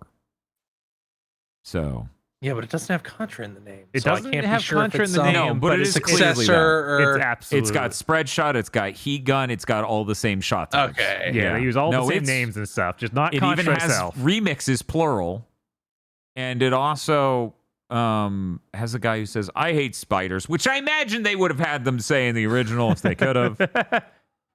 Hardcore Uprising has special abilities that you have to grind to unlock. Let me tell you, the experience of us trying to beat that in a stream really got me used to. So this is what the game's like if you don't grind the first level a shitload of times to get all the cool moves. Uh-huh. Oof. God, so many downloadable games made that horrible mistake during that gen. We need to extend value. Mm. Yeah, I like, mean- that's what ruined Moondiver too. It was just like, oh, this game is basically unplayable without these moves. I can't even beat the first level. Yeah, that was nuts. Better grind it over and over again. That was absolutely nuts. Yeah. Hardcore Uprising, it's really gorgeous. It has cool music. However, I feel like the level design's just dog shit, and there are multiple moments where the camera will just shove you in an almost unwinnable situation. I say almost because you could drop off that thing, do an air dash just beneath the ledge, and then a double jump out of that to the left in order to grab it barely. Mm-hmm. But that sounds pretty bullshit now, doesn't it? In a 2-player mode, a main mode for Contra, if you might remember. You might want to play Contra in 2 players. I had a moment where we were stuck in a section, and it kept respawning me into a pit over and over again. All my lives are gone. Well, technically, Bob, you could have done the exact thing I said, because that's what I did when it did the same camera thing to me in single player. You can literally just barely drop low enough to just dash underneath it and jump up and to the left. It wasn't even letting me grab the side, though. Like, I think because I was flashing, I couldn't grab the side of the wall. Something like that. I don't think that's what happened. Okay, because it seemed like I couldn't do literally anything. You could be absolutely perfect and get past that, which I then had to do after you, despite our best efforts, by having you kill yourself so the camera wouldn't be weird, and then it still was weird. By the way, the reason this happened, there is a spawner for fucking missiles on the left, and it's supposed to spawn a missile, and then you drop onto that and then drop down to hang from it. They panned the camera too far to the right, and it simply didn't spawn it ever again. And so Bob had to kill himself 6 times. And then I realized after killing myself 3 times, oh, it is just barely possible if you're perfect. Damn. On paper, this game's pretty good. In reality, it's made by Tosei. If I had known that maybe they were responsible for the design of that game, maybe I would have trusted them with Tenchu in my armchair devs pitch, but Tosei has been involved with a lot of games. So I'm going to continue to be Tosei positive. I'm not going to have a blood grudge because of the 13-year-old game Hardcore Uprising. A lot of cool art in that game. Oh, incredible art. Clearly, that was the most involvement that ArcSys had was character designs and animation and stuff. Yeah, you get your discount bargain bin biking. Always appreciated. Bargain bin biking. You get 2 bargain That's, bin bikins. That's rough. I don't think anyone's flattered to be called a bargain bin biking. No, one's complimentary, the other no, not really.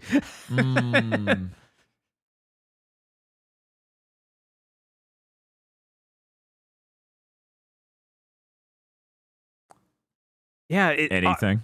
It also has this thing where you can build up your health bar through the upgrade system. Yeah, you play the game, you get points, you can upgrade your max health. But every time you take even 1 hit, you lose your weapon. Unless you buy an insanely expensive upgrade that would take grinding the first level numerous times. Yeah, like So that way you can get hit and you don't lose it unless you get hit so hard you fall on your back. Then you lose it anyway. what? Yeah. So you're playing most of this game with the generic, the normal shot. And it It's is the terrible. worst it has ever been. Yeah. Mm. It is just awful. Unacceptably bad. What were they thinking?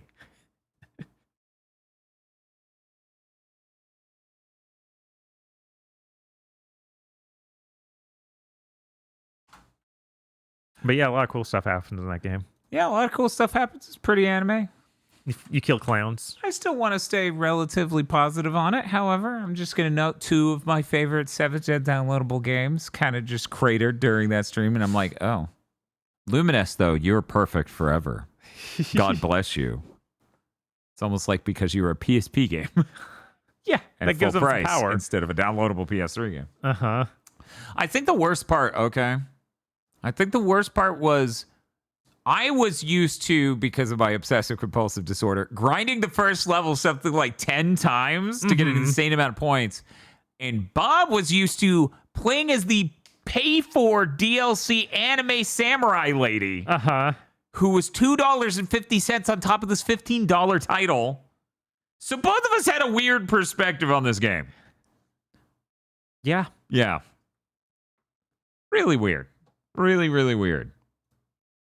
Anyway, that's enough talking about that. Let's talk about other stuff.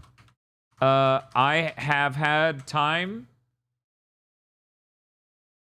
You're mowing your lawn at 10:14 at night? I know it's been hot out, but come on. Like, do 8 p.m. or what a something. Fucking What a wild. how crazy. My neighbors are crazy. They like mow their lawn every week. Every fucking week.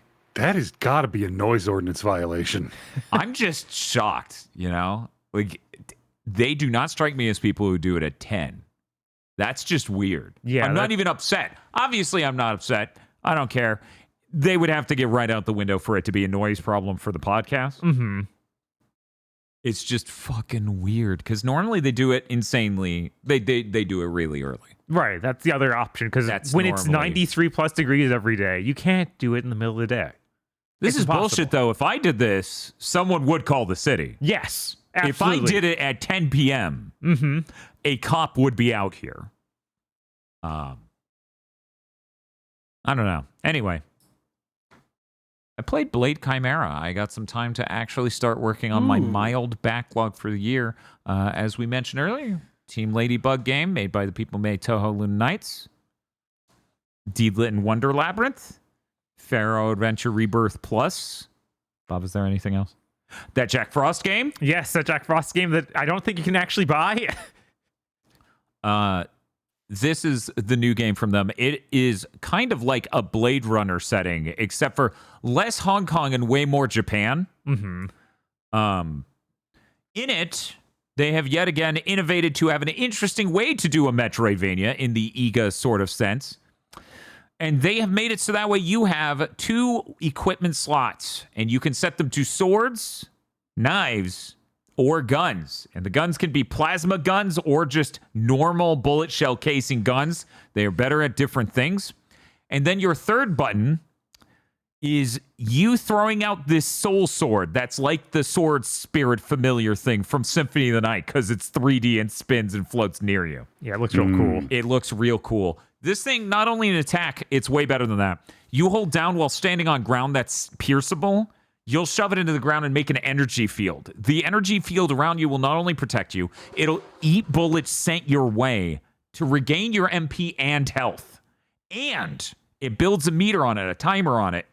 And then as you move away from it, if you leave it in the ground, it will draw a line directly between you and it. And you'll see the timer go up and it can max out at 10.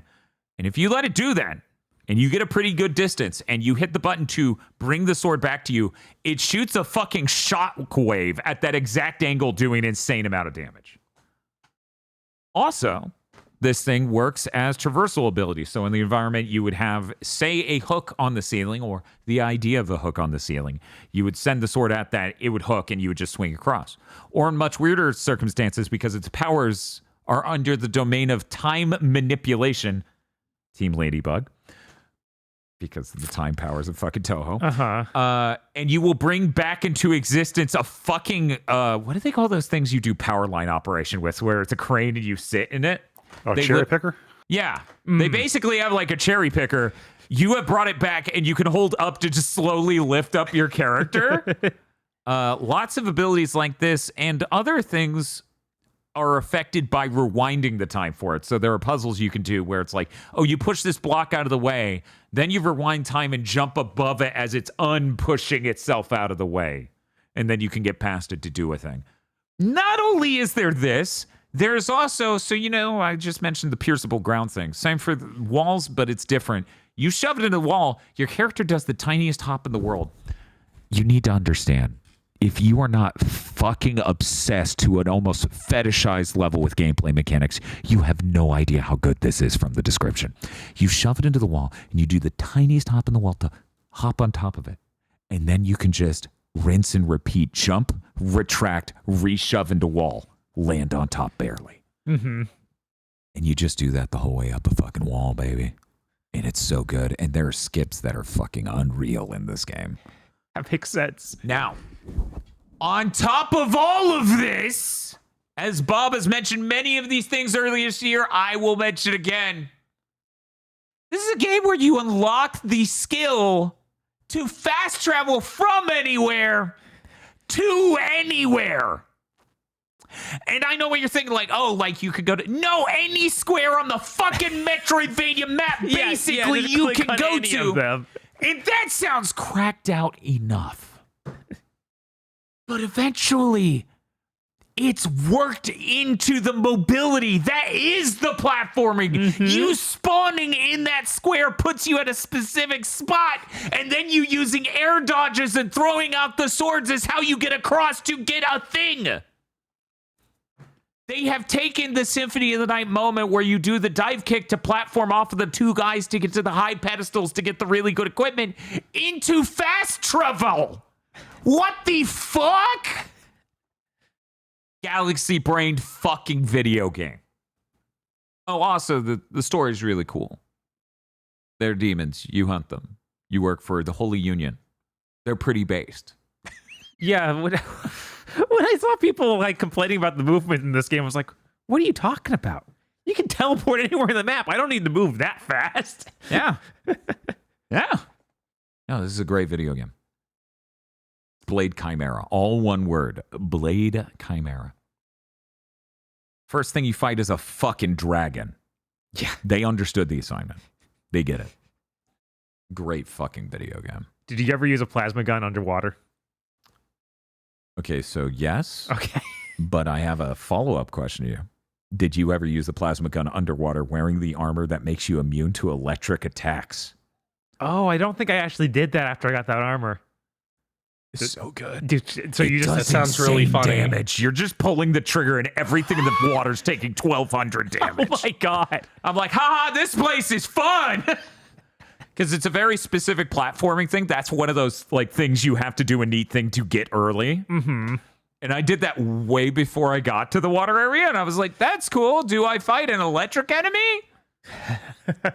And then I fell in some water and I'm like, oh shit, an enemy. And I pulled the trigger and killed myself. Yeah, you die And instantly. I still wasn't at the area. Mm-hmm. That wasn't the area. That was the exit to the area. Once I got to the area and she's just like, oh yeah, if you fire a plasma weapon underwater, you'll kill yourself. I'm like, no way. Cool. Good to know. I run into the first enemy and I'm like, I'm putting on the electric poof vest. Let's fucking go. And it's just everything on screen just dying. Great fucking video game. But I will tell you something, Bob. Mm. I don't know how to use the MP based skill moves. I beat that game and still didn't know. I'm like, yeah, no, I see in the menu, hold this and then you select this skill. Where are the knives? How do I do this? I think it was, yeah, either had its own button or it was hold the button and then hit something else. See, I did that too. I held the button and did something else. If you hold the button normally, it lets you change it. So Right. I don't know. Can you just click the button you hold? I swear Like I a tried fast that, but click? maybe. Because that's how they usually do it. What if it's fucked up because I set it to a trigger? Because you know how fucked up this game is. It won't let you use a D-pad. Uh-huh. And every button is arranged wrong by default. Just straight up, objectively, you put every button in the weirdest place possible. They did. I thought I was able to get the D-pad to work. If I remember, feel free to look back on Big Thing. I think you resorted to join a key. I might Because have. you were like, and that's wrong. They let you use a keyboard.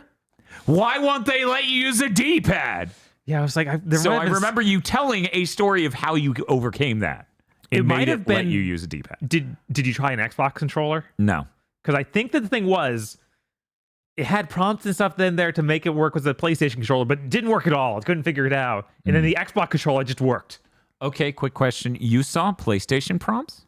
I went the Maybe. whole game and it was like dodge with W, and I'm like, What? my controller isn't set to wumbo. Okay, so it wasn't that one that had the PlayStation prompts. Okay. It was just the other thing. The Xbox controller actually worked. I think. I'd have to try it I don't again know. now. You could 'Cause it's go been back. Months. It's been months. So you can go back and January. find out. It was January. It was 5 months ago. Mm-hmm. This game's excellent. I'm hoping people don't sleep on it. Yeah, I know. 'Cause it is always with these Ladybug games. It's like, yeah, this will be the last one if it doesn't do well. And it's like, Jesus. Yeah. And this is like brilliant. It's not only like a really good game, it's fucking brilliant in a number of ways mechanically that are fantastic. Mm-hmm. Yeah, no, this and Toho Luna Nates are the two best games easily, and this might be the better of the two. And as I said earlier, I really appreciate that they get the joy of the later Castlevanias is them innovating and making a very different game out of the same idea and core. Yeah. Because all of these are that. Deedlit, Toho, Blade Chimera, they're all that. Yeah, and Deedlit feels like the least interesting one of them. It is. Weirdly. It is. Which is sad because I'm like, Deedlit designs like top 10 anime But characters. didn't Deedlit have the Ikaruga mechanic? I can't remember. I don't swear think it it had did. a weird mechanic. I think it did have a I don't weird think thing, so. but I don't remember anything especially weird. I think there was something about how you build up your magic, but I can't remember right now. I'd have to go back. Someone in chat saying they used a DualShock 4 and I'm able to use both analog and D-pad movement right out of the gate. I don't fucking know. That's literally what I was... That's... Don't ask me. Oh, hey, that's an SD card. Did I ever drop that audio? Okay, I'm putting that back in. Everybody's favorite guest, Windows sounds. Mm-hmm. Yeah, I don't know. Do you have Steam controller enabled? I thought I did. I don't know. You may have to disable it. That's how insane some of those sometimes is Oh, I with, know. with controllers. That's why I kind of, by and large, avoid PC. Mm-hmm. Anyways, I still haven't played Toho Luna Nights that came to PlayStation January of last year. Yeah. That was eligible for Game of the Year under our own weird fucking rules. Right. Who knows though? Maybe I should buy it on Switch. It's on Switch. I got a Switch 2. It's got a good D-pad. Yeah. And Switch 2 Pro controller has a good D-pad. But then you don't get trophies. They're delicious trophies. Bob, let me tell you something. Trophies, okay, they're a scam. They are there for you to get your friends to buy PlayStation Plus. Steam achievements are also a scam. That is to get you playing PC games only. You need to roam free, which is why you should get into retro achievements. They are cross-platform. They are cross-emulator. The funniest thing about retro achievements, okay, is that they go, with retro achievements, if you have a problem, you need to file it using the emulator menu for retro achievements. There's this field, and in any supported emulator, it does that. Or if you're on RetroArch, I guess go to our website. Even retro achievements is putting up with this level of shit from them. It's just like, or if you're on the shitbag fucking emulator box that isn't made up to standard like everyone fucking else is, I guess you could book us on a goddamn website. Because it's literally inlined in the other emulators. You click a thing, and it brings up every achievement. And then you click that, and then you click file a bug report, or it didn't unlock. And it just automatically does it. RetroArch, they're like, go to the fucking website, I guess. Thank you, RetroArch. You're such a positive influence in the community. Mm-hmm. Fucking assholes. The music in Black Mirror is very good. And the animations are, of course, top-notch. Yeah. Ladybug does amazing work. I feel like this is the most ripped dude I've ever seen in a Metroidvania. It's pretty great. Yeah, it's pretty great. There's a point where he doesn't have a shirt on, and he's lying down, and I'm like, sweet God. Dude, holy shit. Giving guts a run for his money. The leg definition, too, is ludicrous. Yeah, I thought it was just the suit. I don't think it's the suit anymore. Oh, check this out. We have Neon Harper in chat. He's right, though. I tasted retro achievements, and nothing else matters anymore. See, that's what I'm talking about. It's cross-platform. You're not locked into any ecosystem. Here's the best part, okay? You aren't to get these achievements. You don't have to buy a video game. That's true. And that's why they're the most based achievements. I rest my case. You have to deal with whatever the sicko online made, though. That's true. And in fact, you may be into that, which is why you need to try Ballsman 69's cool subset. The funniest thing, I keep hearing from people that in a couple of cases, things used to be part of the core achievement set for a game, and then they got banished to a subset because enough people are like, what the fuck is wrong with you? God, get that out of the... You freak. And that's pretty good. It's pretty good. Oh, we also have testimonials from people in chat saying, Dan poisoned me. The dopamine hits are too good. See, and here's the thing. At the end of the day, they're saving money. Yeah. They're saving money.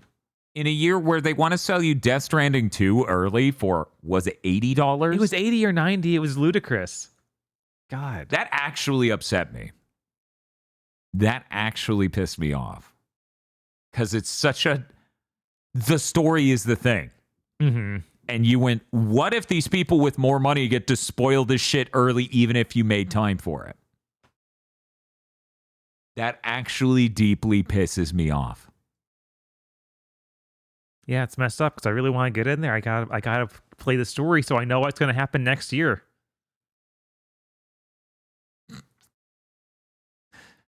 Mamoru Oshii's going to be a pizza guy next year? Possible. I mean, I guess with animation going the way Cora it's is going to be real? Yes. In fact, they already are. Chris, I have a surprise for you. Go outdoors. Look in your driveway. It's aggro dressed as Asada Pecora. Yeah, that's why I own a gun. Pecco.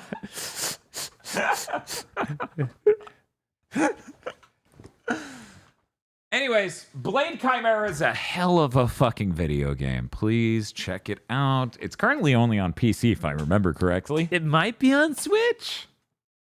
That'd be cool. Probably would have liked that more. Right, But then on the buttons would PC, work. if you own Bloodstained Ritual of the Night, you get a discount on it. Oh yeah, they because think they're it's still doing in that the bundle. Yeah. And you compound a sale with that. Ooh. You save even more money. So there you go. Everyone confirms it is on Switch. Great. Cool. Blade Chimera is a great game. I immediately started thinking my second playthrough. That's how you know it's a good time. Let's see. We talked about all the games we streamed. I talked about Blade Chimera. We talked about Mega Man X8. Bob, Yeah. what have you been playing? I did get to play a few things.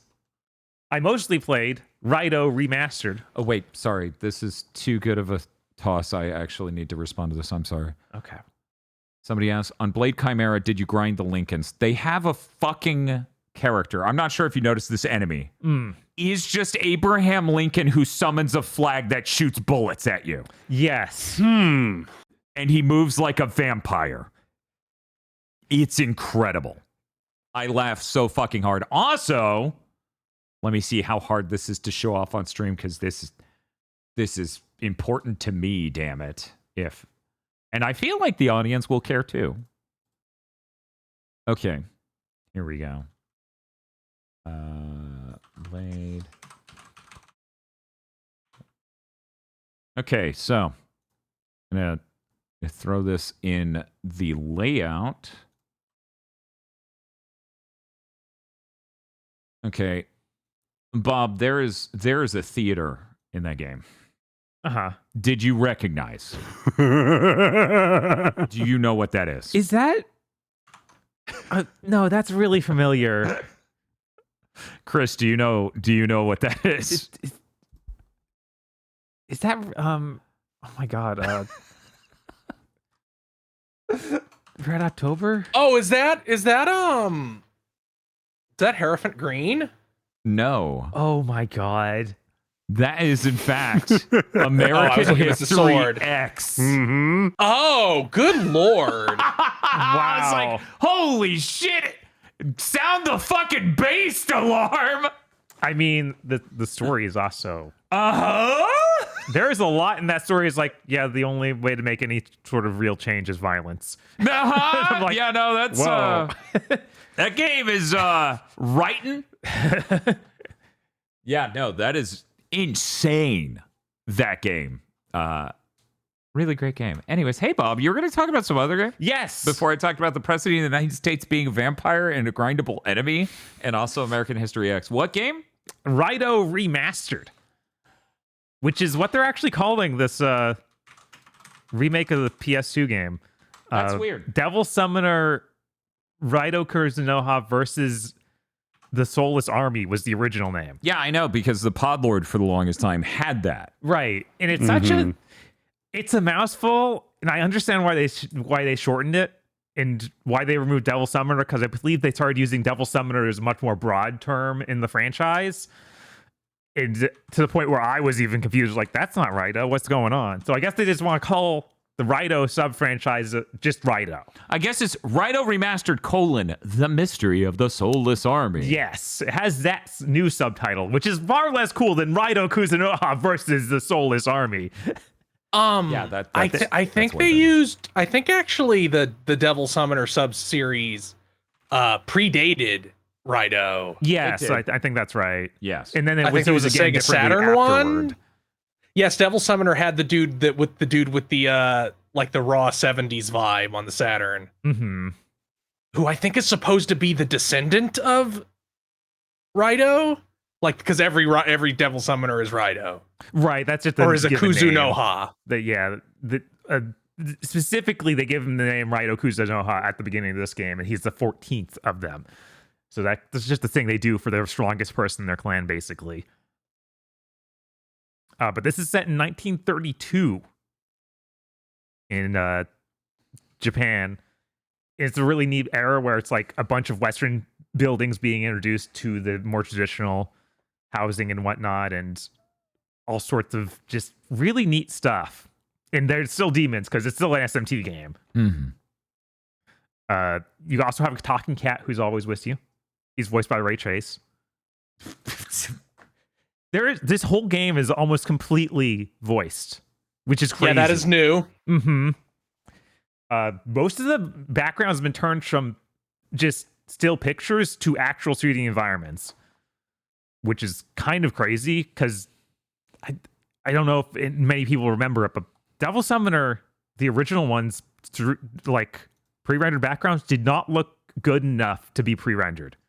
So they didn't. It makes perfect sense. Of like, oh, now it looks like a PS2 game instead of looking like a weird PS2 game that used pre-rendered backgrounds. This remake's done in Unity, which I think is what they used for the Nocturne remake as well. And, I believe so, yes. And if I'm not mistaken, that one new game. Oh yeah, Soul Hackers. Soul Hackers too, yeah. Mm-hmm. That game that you should not play because it is not very good. They also completely revamped the combat. I'm not sold on it just being an improvement, but it definitely has a lot more going on. So that's kind of neat. And did they change it? I thought they just ported 2's combat into 1. I didn't play 2.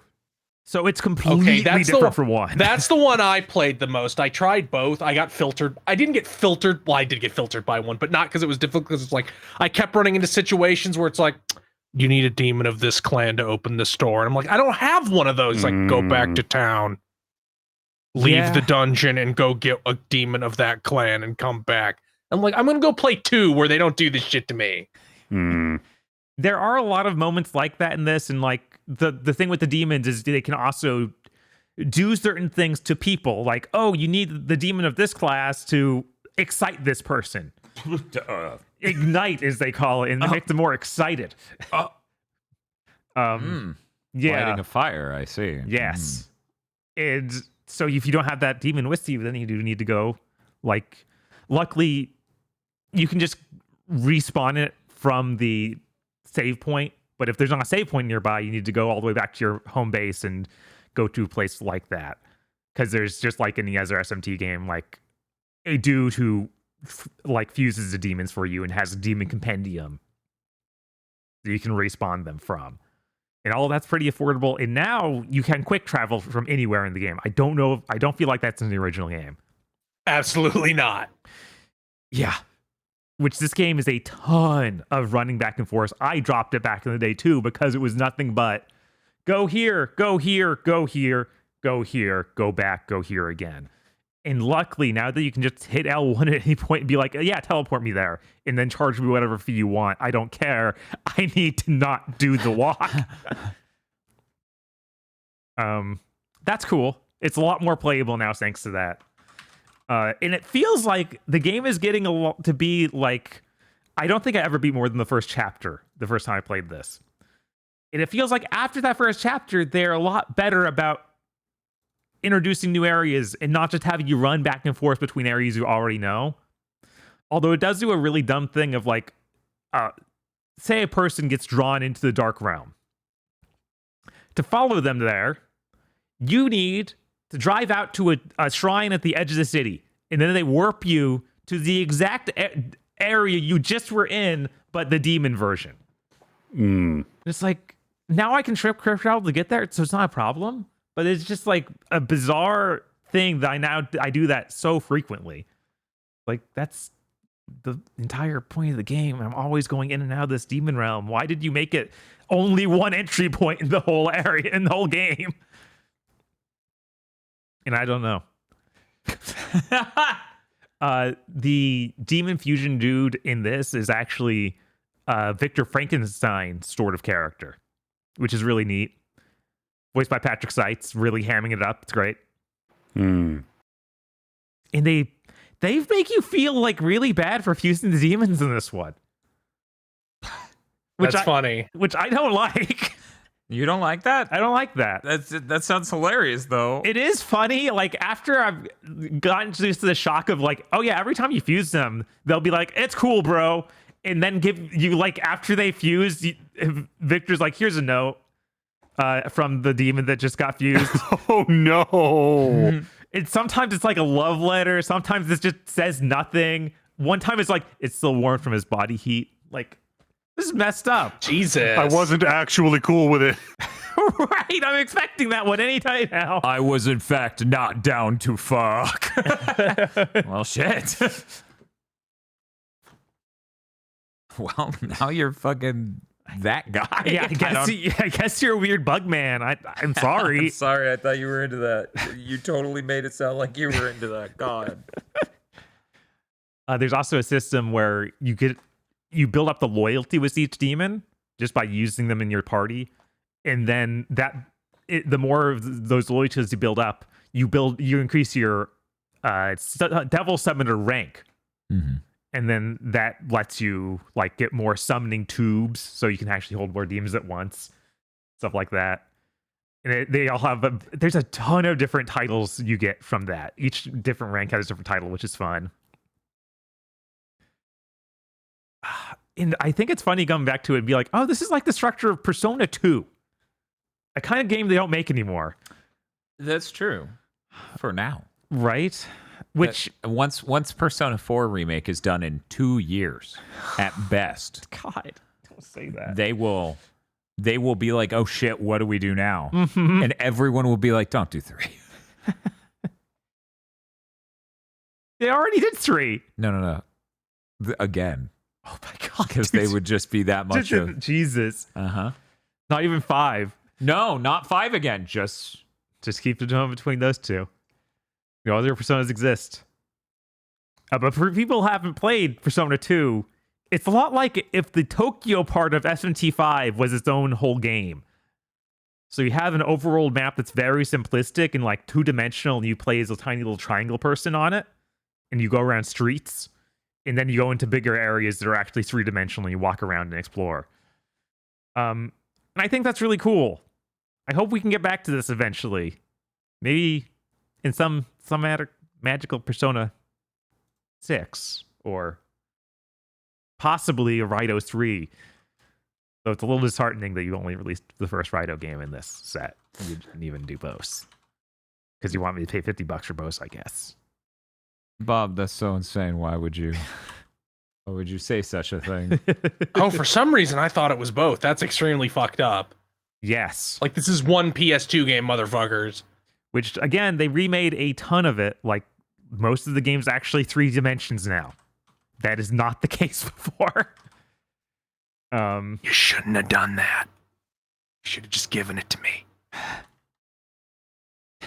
For some reason, there was such malice in Chris's voice. You shouldn't have done that. Now you're going in the crystal. Yes. I'll take it, and I'm grateful for the QOL stuff. But if it's a difference between $20 and $50, I'll just do without. Fair. Maybe people need to fucking learn a little bit what old games were actually like, instead of these new versions that have all the abrasiveness papered over them. And they can learn what those games were like while getting retro achievements. Did you know retro achievements are in fact the most based achievements in the world? Why pay a person to give you insane tasks in a video game you love when you can get it for free? Yeah, and like I was saying with the combat, it's new and there's a lot more to it, but I don't know if it's actually great or good even. It feels very loose. You have 2 kinds of attacks. So there's a light attack, which is really, really weak hits, but they restore your mana. And your mana gets used to like cast your own spells and cast the demon spells, because you always have 2 demons fighting in real time. This whole thing is a real-time combat system. And they'll just be spewing magic out all the time, so you want to use those light attacks to refill the magic meter. And then you've got the heavy attacks, which actually do decent damage, but are pretty slow. And then you have dodge, and if you do a perfect dodge, you could do a cool Sin-Mac attack. Whoa. And it does a ton of damage. Oh, that's cool. And those are the main mechanics. There's a few others little things that go in there, but that's the main thing. I think it's really funny that you have the one main weapon is the sword, and then after a certain amount of time, they're like, oh yeah, you can unlock these other weapons. There's an axe and a spear. But they are actually just katanas, and they get an aura of an axe or a spear. Come on now. That only affects the heavy attacks. This is the chain. This is the ka inside the ka. The katana is the soul of the samurai, and the axe is the soul of the katana. which I think is very funny, but I get that it's kind of disappointing. Okay. I'm just being axe blue-balled all day today. So, Bob, Yeah, what's up? I was like, this bit isn't good. This isn't a funny bit because they probably do not have an achievement set for Raido Kuzunoha versus. They've got to. Bob, they do. Here's the fucked up part. 13 missable achievements in an that RPG. makes sense. Yeah, there's a lot of that cutoff makes points in sense. this. Absolutely. No, it doesn't make sense. Don't make an achievement for that thing that's missable because, oh my God, you think I want to play through Get a whole good. fucking RPG 13 times possibly? Oh my God. I don't want to read your fucking achievement list like it's my strategy guide, my man. They think you do. They obviously, that's the way they engineered it. Here's the part that's funny though. Bob, you know how much I have been on that grind. Mm-hmm. And I've explained this before. I'll a quick refresher for the audience. There are two values that actually matter on this website. So there's points. They can be softcore or hardcore. I'm not going to go into the delineation there, though. These achievements are worth a number towards either of those, depending on the mode you're in. But then there's a second number. And the second number is how rare it is to actually fucking get these achievements when weighed against the entire website. Bob, if you got that entire list, you would have more retro points than me entirely. That makes sense. It's a game that's on the PS2 I dropped, even though I thought everything about the art style was incredible. I think Raito is one of the coolest designs in video games. It is pretty fucking cool. And that game is rough. That game is really rough. It is worth 23,639 retro points. That is... Anyways. But yeah, Don't do that. Just to be... you don't condone doing RPGs that are that long achievement sets, especially if they have 13 missable fucking achievements. That sounds horrible. yeah, I wonder how long, like this new version is clearly way shorter because of that fast travel. Yeah.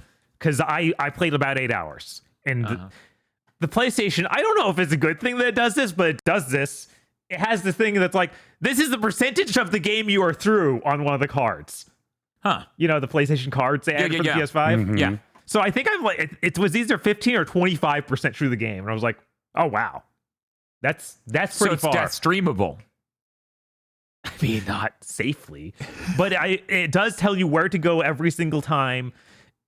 I could definitely see it being doable. And fast travel makes it so much easier to play. They should have just made a new Raido game, though, and then had like the cheaper made ports. Because this does feel like a test in the grounds for, hey, do you guys want a Raido game? Well, we made a new one, basically. Because it's fully voice acted and fully done redone art for most everything in a new combat system. But they saved themselves having to do pre-production. They did. Great. You know, we've been banging the drum for what if New Game on this podcast network for Right? 6 years? No. Oh, Eric, you'll probably be interested in this. Rasputin is probably the main villain. Dope. Always good to have Rasputin be the villain of your video game. He's possibly a rival devil summoner. I mean, naturally. Mm-hmm. It's cool stuff.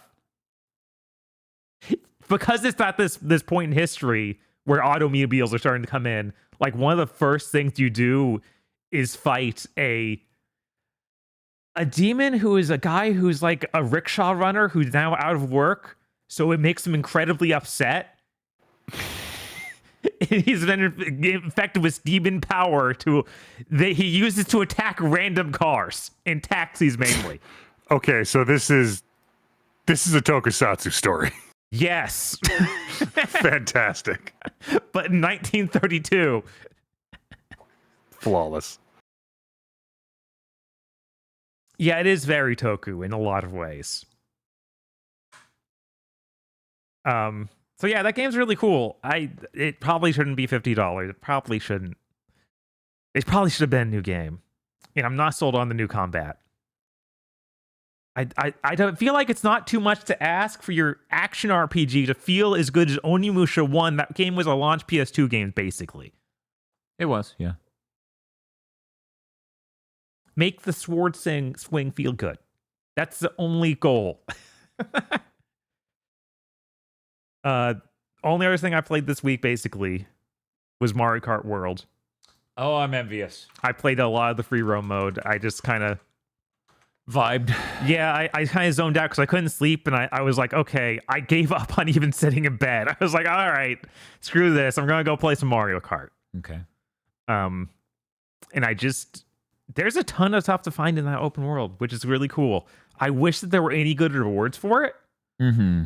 But there's just a ton of things. Like I basically spent over an hour just exploring this one map, which I think was Peach's Beach Castle, something like that. Princess Beach. Yeah. Yes, Princess Beach Yeah. in her castle. Uh-huh. And there are just so many things to find on top of the castle and weird ways to get on top of the castle and into side areas in the castle. Like there's Princess Peach coins, there's panels, and of course the big buttons that are missions. And all of these just give me stickers. So it's not anything rewarding on that side, but it's such a cool way to explore it. It kind of reminds me of something like working around the movement system, like Tony Hawk 4 almost, of like, oh my God, this area is not designed for me to not be able to get off my skateboard. Don't talk to me about Tony Hawk 4. I played too much of that recently. I feel ill. But yeah, it really evokes that old spirit of like, oh, I got into Mario 60, or in Mario Kart 64, I drove off course and went to find this. To the castle, And it was something cool. Yeah. And it's like, there's just 100 little secrets hidden around it. It's like, man, this should be new costumes. This should be like actual content I want and not stickers. But yeah, all that's really cool. I wish there was more to do with it. And they better add in Teenage Pauline. Teen Pauline. Yes. You gotta just say it like that. It sounds too good. It's catchy. Teen Yeah, Pauline. it's gotta have that Teen Gohan feel. Yeah. I retweeted it. Did you see Masave's clip of the fucking Tenkaichi narration where it's like Everyone was happy because Goku was there. Everyone loves Goku. Thank you, Goku. It just breaks down. I did not see that one. I saw some of the other ones. I'm gonna have to retweet this. It's too fucking funny. Again. Thank you, Goku. I was like, you got to put that on your fucking soundboard. And something else I did this week. This is gonna be like, this is the closest thing to a Dan Riker story you'll get out of me. Oh shit. Okay. I basically have never eaten crunchy peanut butter. What the fuck? Maybe like once. I don't even remember. Why do you hate life and joy? I got crunchy peanut butter this week. That seems fine. It's wrong, but it's fine. You're wrong. I had a phase where I really liked it, but nowadays I'm like, no. Like I'll eat it if there's no other peanut butter. It's still fucking peanut butter, but I don't think I'll ever buy it again. So wait, your stance was what? It's all right, but it's incorrect though. Like it's not what it's like. This isn't what peanut butter is. And but Agro, I like it. Your stance was what? Again? If we're talking about sandwiches, it is clearly the superior choice. What if we're talking about ramen? No. I have a narrow list of dishes in which nuts are allowed, and that is not one of them. What are your nuts allowed in? I always like creamy Not more. the public library. Not anymore. Oh God. Yeah, I don't know. I don't know. I never really loved crunchy. I was always upset whenever it was crunchy instead of creamy, which is weird. My brother doesn't like mixing food because that's his tism. But for some reason, crunchy peanut butter gets away with it, even though that's. I mean, that's all one food though. Like no, it's all produced from one food. Those are two disparate textures, which is his thing. Okay, yeah. Yeah. They're definitely two different textures. Yeah, drastically different textures. Also, saying a butter is the thing it is made from is fucking insane because it's like, what? I put cheese in the fucking butter. It's the same thing. It's made from it. It's like, no, that's a different form, bro. That's a different product. That's a different form. So you're not sold on crunchy? Yeah, I probably won't pick it up again. But What is your peanut butter preference, though? Do you have a peanut butter preference? I mean, I usually just buy Jif because that's what my mom bought. God damn, you're a grown ass man. Can't even I form your own peanut butter. Yesterday, I picked up some Trader Joe's peanut butter. I haven't tried it yet, though. I don't know if it's any good, but I will now. I go to my timeline. I just see Sebmo retweeting it. Thank you, Goku. Chris, are you there? Yeah. What is your peanut butter opinion? What is your fucking go-to? I just get Jif smooth. I also, if you look over there next to the brownish one, the large red in the lower left, I get the giant creamy Jif. Yeah, no, like, But I think that it's also because you would keep peanut butter in my house. That is true. And it was also Jif. I was like, I guess it's That's good true. one. Bob's like, well, Dan's a freak. He eats it straight. It must be good, and it is. Frankly, it is good. I did fuck around and find out. I feel like that is it. But I do also like that Jif that's like the honey one. Yeah, I like that a little The honey bit. one is pretty good. It's not quite as good as like taking actual honey and adding it to peanut butter, which is a divine combination. But it is like, if I'm going to eat this straight, this is the one. This is the one I'm just... What brand do you buy, Aggro? I mean, yeah, my mom was what you might describe as choosy, and so I I see. too had Jif. I'm not gonna buy fucking peanut butter with Peter Pan on the front. Like, what the hell? What is this? Peter Pan hatred. I mean, does he make bad peanut butter? He might. I mean, Peter Pan's just barely this side of a fey trickster. that's true. I probably wouldn't eat food products he handed me. You're already dealing with a non-dairy butter. I mean, like, the membrane is already thin between you and madness. Speaking of which, you ever try almond butter? Did I ever get to try? Yes, okay. I bought some almond butter filled peanut butter cups, and those are really good. So almond butter cups. I guess. Yes. Yes. Unless the outside was a peanut butter coating. No, it wasn't a peanut butter coating. But think about it, that'd be pretty cool, right? Yeah, almond butter's really good. Too bad it's so fucking expensive. It's so expensive. Jesus. It's tastier eating that straight than normal fucking peanut butter. Oh, I bet. But oh my god, it's like that size, the smaller one, the honey one over there. $8 or If something. that was a thing, no. If they made them in that size for almond butter, it'd be like $15 fucking. Jesus. Easy. Yeah, I guess that is like twice the size of the $8 one I saw at Yeah, Publix and stuff. Yeah. at Trader Joe's. Yeah. Yeah. Yeah. Yeah. Yeah. I need to try some of those ones where you need to stir the peanut butter. See if that's worth it. It's not. Okay, I figured. But you should still try it. That way you could be like, Dan was right. Then you can tweet it. Just no other context, just Dan was right.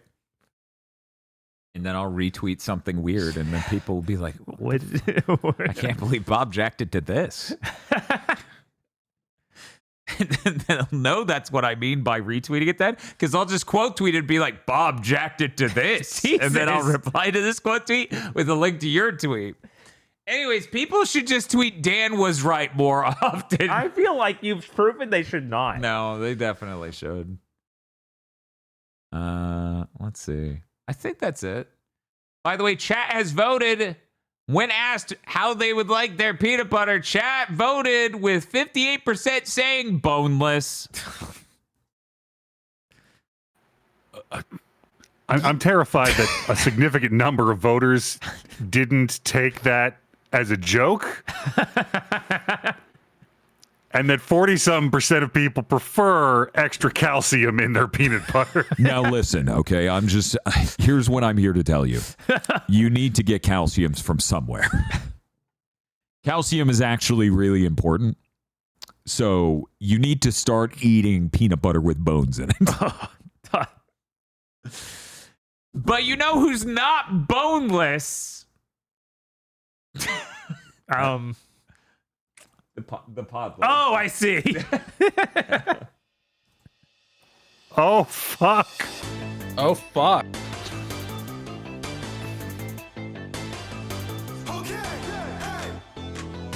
No, Firefox. I do not believe now is a great time to install an update. Gotta install an update. No. Gotta install it. No. It's important.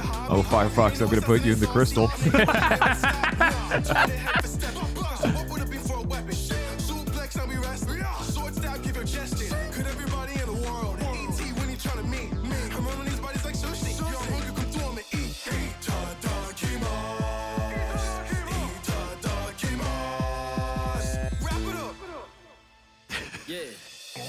Are you ready for the roughest one of these ever? Yes, that's right. The Podlords in a small box. I like the little box. The pre-anamorphic Podlords. Don't worry, this is adapted to your full screen television. Do not adjust your We television. did not crop it at all. Wait a second, I'm a genius. Watch this. Watch this. Oh my. Oh no. No, it's fine. It's fine.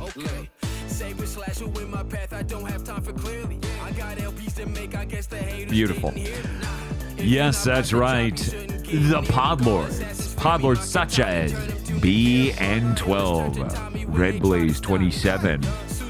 I wish all Andrew Cuomo's a very fuck out of my city, bitch. He got rinsed. We gotta. It is. What are you? He also needs to get out of the city, just so we're clear. yeah. That's why just- that so was his we're clear. campaign manager. That's why he got rinsed. It was a last-second endorsement, if nothing else. He didn't campaign. That was Jinkari's plan.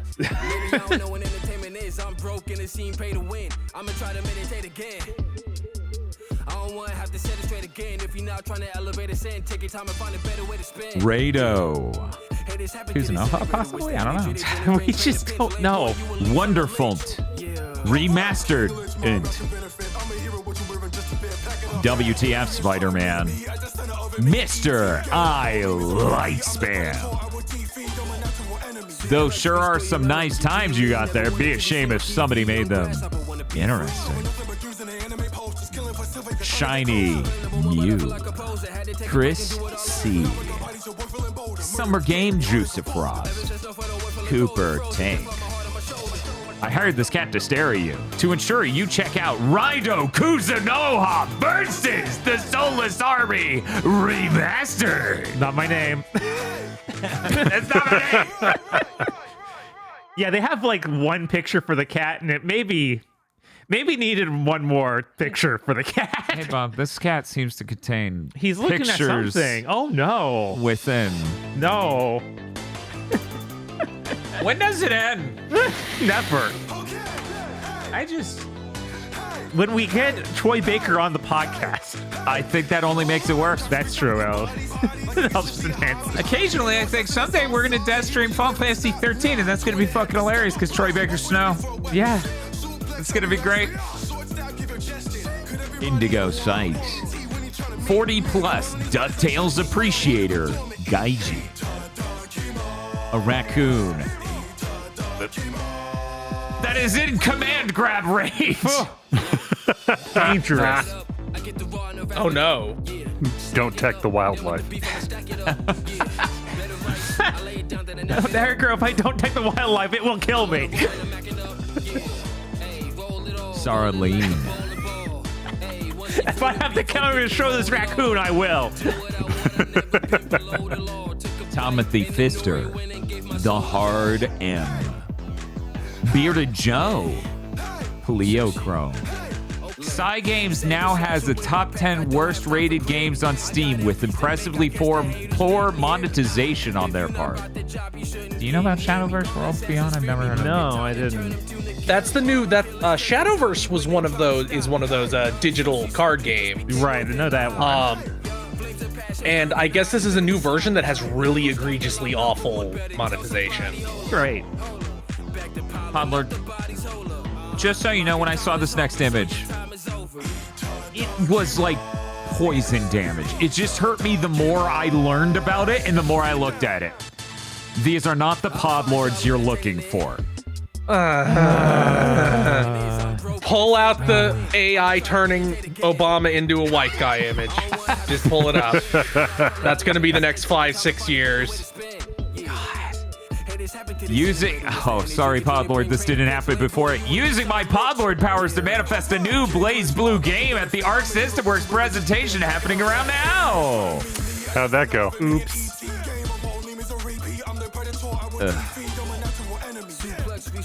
Virvar. Okita Soji is rapidly approaching your area. Different dimension. Proud ogre. Those are some proportions.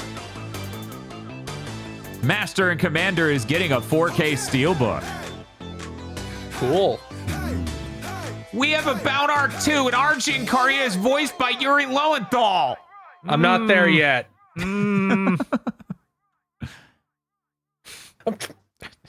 I think that Trails has a lot of Jinkarias. Like, there's a lot of people who have big Yeah. plans that I played like a quarter of one of the games. I think I saw 4. Just kidding. 9 souls forever, a million years, a million bits. It's gonna be great, Bob.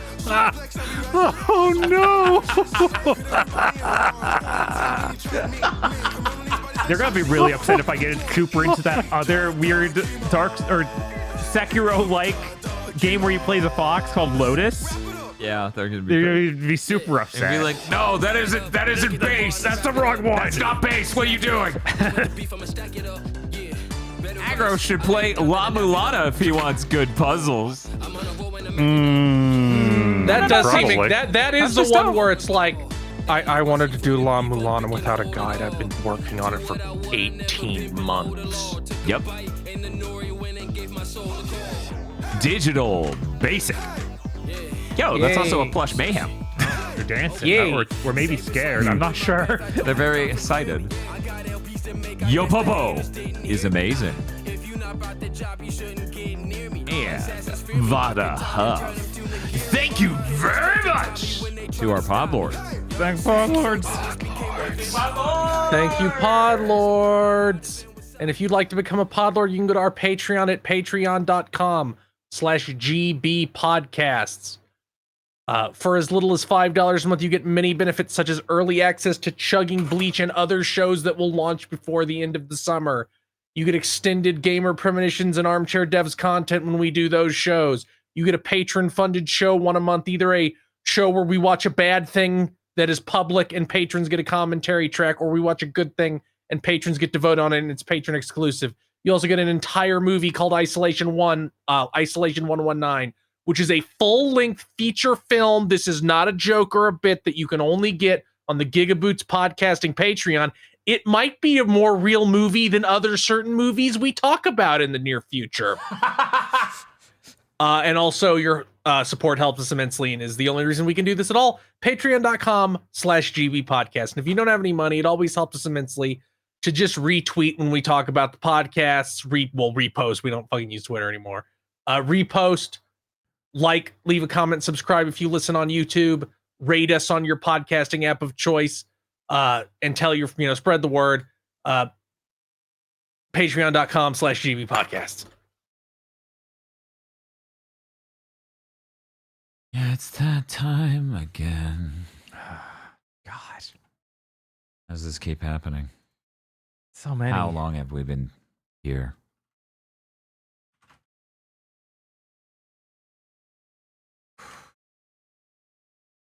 Time for some news of the industry burning down variety.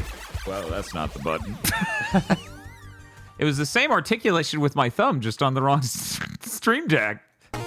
Industry burning down news, go! Okay. So the Front Mission 3 remake is full of generative AI dog shit because the game has like news reports that have like things made from stock photos in them, crushed down to the PS1. They just remade them all with generative AI, so they're now all wrong. Hooray! So there's like one that is Tiananmen Square and has the big picture of Mao, except now he's a white guy. Yeah. Yeah, no, it's baffling levels of just incorrect. Thanks, Forever Entertainment. Wow, us shitting on the Panzer Dragoon remake sure keeps making us the most correct people in this industry. I know. Isn't this amazing? Anyways, it's really crazy that if you recall, they announced a shitload of deals they had made years ago. And we're still just working through that number they announced. Yeah, no, it was ludicrous. I think there are still 2 hidden blades. These are obviously almost certainly Gen AI, but has it been officially confirmed that they are? Like, did they have to submit that on Steam or anything? I don't think they've confirmed it, but they didn't make these. No, like. And here, it's stuff like, here's the old one. Those are obviously train cars. Here's the new one. No, these are obviously oil tanks at like a refinery. Here's the new one. They're weird 40-foot high train cars. Yeah, no, it's a bunch of stuff that makes literally no sense, so it has to be Gen AI. Yeah. It even, like that image the Podlord used. Is one of them. Yeah. Yeah. That dude's supposed to be Japanese. One of the plane images has 3 cockpits. Yeah, so in other AI news, Everybody's Golf Hot Shots uses generative AI for some tree textures, to which I said, you're gonna regret doing that because it's gonna kill the sales of that game. Yeah, it's like tree textures and grass textures. Like, dude, you have those. You have those. Yeah, this is not new stuff. There's 100 libraries you can use. And I've seen like dumb contrarians saying, it doesn't matter. You can't say you really care. Then why do it? Like, why is it on me to not care? Why is it always my fucking problem to be the one who it can't matter to? Why can't it ever be them? It's never, it doesn't matter, just accept. It's always, it doesn't matter, just accept it. Why is it ever, it doesn't matter, so don't do it? Why is it never that one? Because they save money, and that's good. I bet they didn't. Well, they certainly saved earnings. They weren't getting any of those now. That was the goal, right? Why did they do this? Speaking like I was gonna buy this even though they can kick clap hands off of it. I was still gonna buy it. Yeah, and not this anymore. This was like what, the Vita version, right? I think it's the a new port of one that. technically. Is it? Pretty sure. No, I think this is a whole new one. Yeah. Now, there's always a chance they might. This game doesn't come out till September. There's always a chance they fucking remove the AI-generated textures and replace them with new ones before the game comes out. Because that happened with that Jurassic World game that had the AI-generated scientists. They were like, everybody screamed at us, so we replaced them with real assets. Which good. Scream at these developers. Every single. The only, well, not developers, but the only way publishers, the people with the holding the purse strings, will understand is if they get screamed at every time they poke their head out. And weird, that's like that thing we keep saying where the only time change happens for the better for the people, for the masses, is when people get pissed. So anyone who says getting pissed doesn't do anything, they're just completely wrong. Every time. Sorry, I'm supposed to take that off. They're completely wrong every time. There we go. Get the pitchforks. Yeah, just get pissed.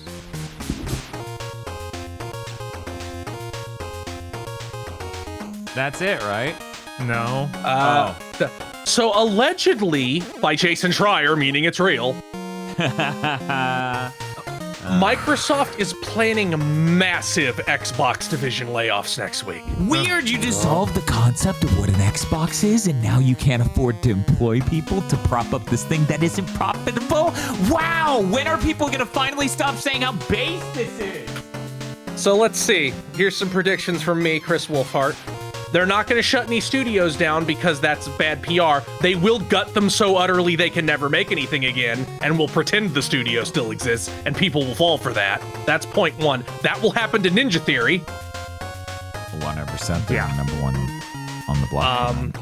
I'm willing to bet Obsidian will have layoffs from the Avowed team.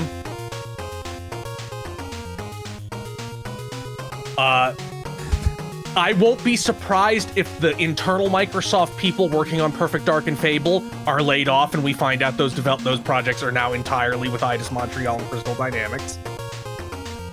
I am not going to say where I heard this, but I was listening to a podcast in the last week and someone rightfully questioned, what does being an Xbox even mean? Yeah, okay. And the person who was viewed as the host said it means quality games. And I was just like, what No, it doesn't. Fuck? They literally have a Bullshit subscription PR. service that has ground every game down into the exact same game that are was- all like 7s. And they, Why are you doing this? You sound like you're running PR for them. right. It's like, Somebody just fucking asked you what's in the Chef Boyardee, and you're like, love. yeah. The answer is sugar.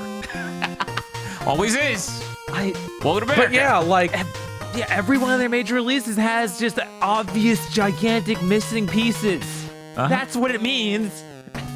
And then by the Yeah, time like it hits that, like PS5, it's the good version. yeah, we sure have a new story about that. But yeah, I'm willing to bet that like they won't shut any studios down. We'll find out later that some were effectively shut down, as in they had so many people fired that they cannot do anything anymore, and are now just in the Forza mines or whatever. Yeah, Probably on like probably people who work on the Xbox OS because they don't need that anymore. Probably people who work on like this infrastructure because they're not going to need that anymore. Like maybe even people in hardware because they're not making another fucking Xbox. They allied with ROG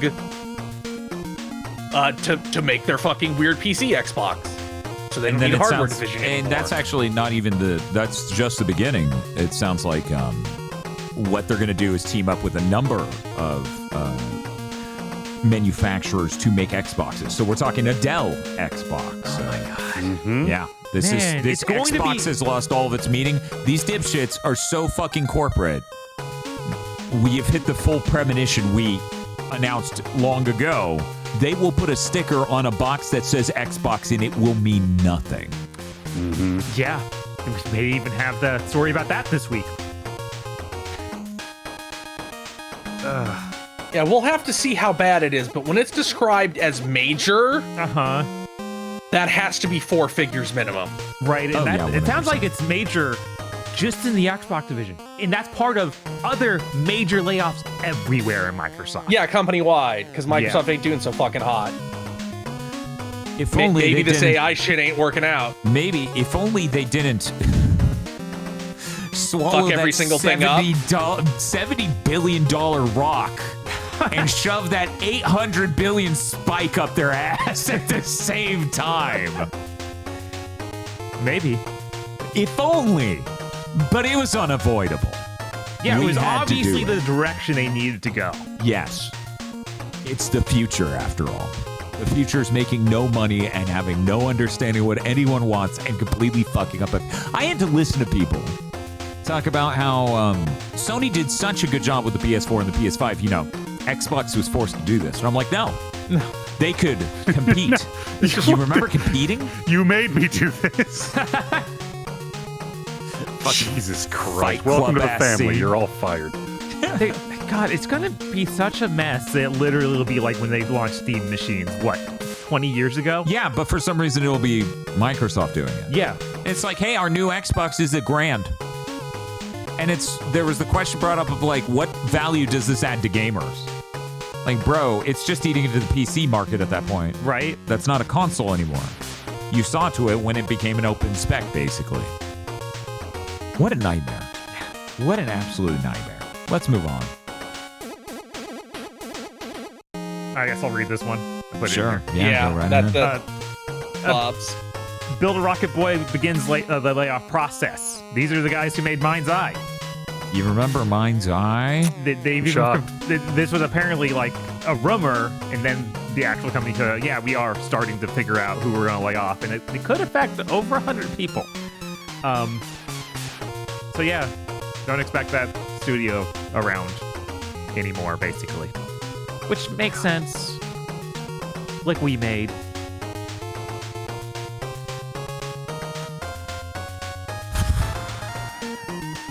They need the anti-Benz. Right? I was like, He's I like guess- Mr. Negative of the Benz. That's it. We're getting it. We're leaving the industry burning down segment.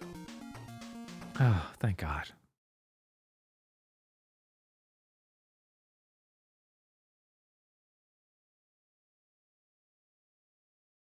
Let's talk about news. Hey, Chad. I know how much you love my tech segments. Get your asses ready.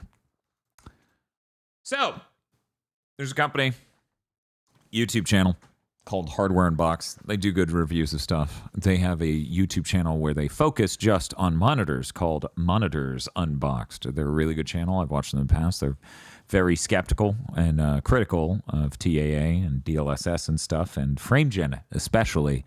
And they caught a little bit of shit for being critical of FrameGen. And I thought that was kind of bullshit. Yeah. That they caught that years back. Anyways, they're very trustworthy. They are not hype beasts. They do very technical videos. It's very dry. So, Hardware Unboxed, Monitors Unboxed specifically, did a very thorough analysis of the Switch 2 screen.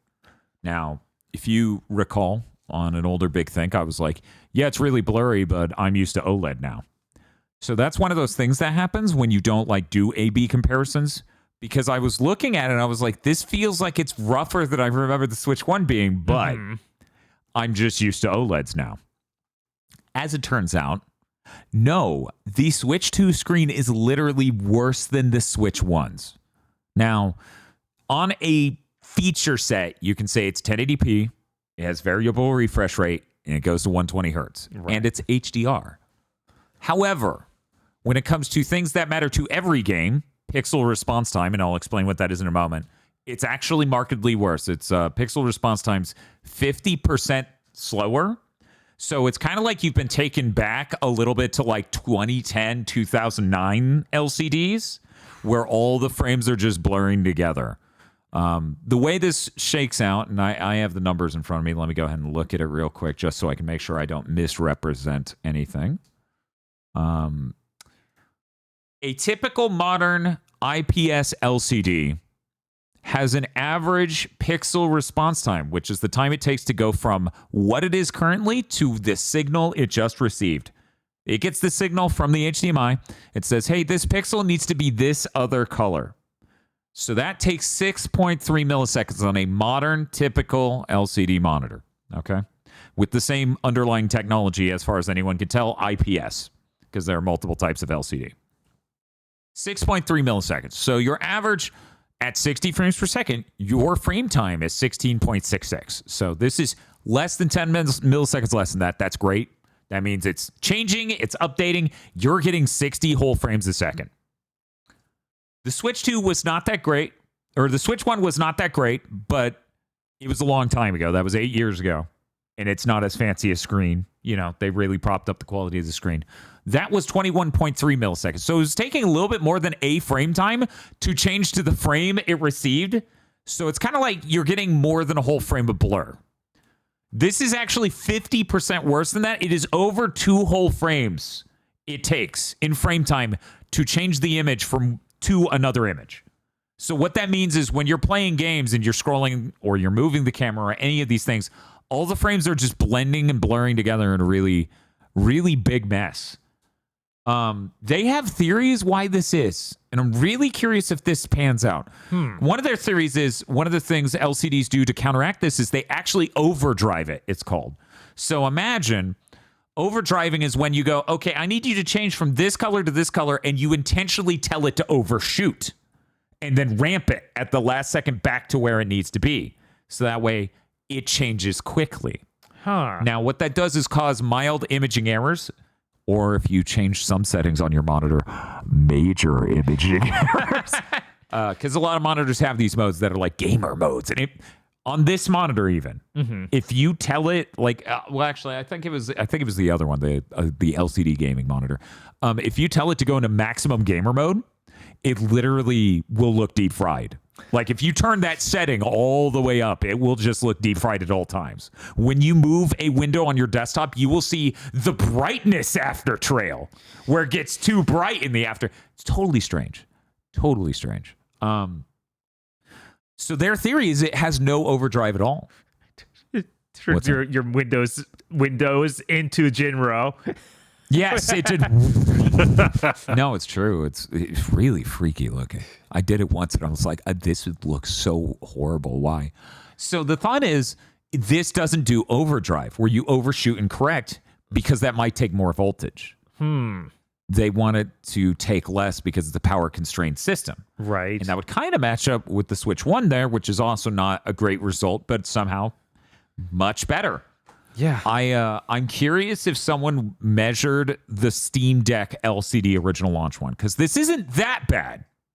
Okay, yeah. I don't think this is quite as bad as that was, but the reminder here, the important thing here, the number one thing to focus on is they could have just stuck in the Switch OLED screen.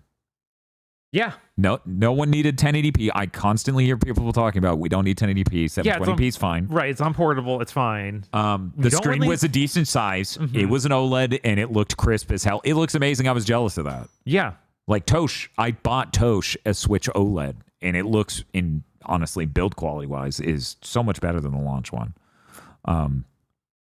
So it was a really weird thing where they clearly wanted to do variable refresh rate to smooth out low frame rates. Yeah. So in order to do that, they needed 120 frames per second. By the way, I don't think there's a single game that supports portable 120 frames per second. Yeah. Because right? it's in the lower profile spec. Mm-hmm. And that's helpful to the VRR, but at the cost of blurring every frame, it's extremely questionable that makes any sense. Right. It's like, why? And The games are running better than they did on the Switch, by and large. yeah. Like, even Cyberpunk's, like, hitting 30 and 40. Mm-hmm. Like, that's... Switch ports weren't that good. By and large, no, you get the miracle ones. Right, like of course. Doom. Mm-hmm. But yeah, it's really weird. It's very strange. Yeah, Welcome Tour would be the one thing that's low end enough to do that, right? Right. It's very strange that they did this. Like, incredibly strange, because one, it's radically worse than the Switch 1 screen from 8 years ago, which is weird enough because this thing will cost almost twice as much. Yeah, this is a $500 console. And then it's radically worse than the Switch OLED. Like, I don't even need hardware and box to measure that, because that's the thing OLED is good at. It literally has an instant pixel response time. It's 0.1 milliseconds. So, I don't know. It's just so weird, right? Yeah, do they want... Are they going to... I don't know. How much do they want to charge for a Switch OLED? Switch 2 Yeah, OLED? I don't like the idea of a Switch 2 OLED. Now, I'm lucky, okay?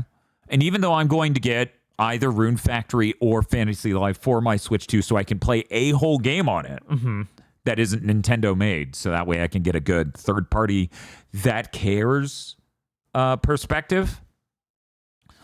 I will mostly not use it in portable mode.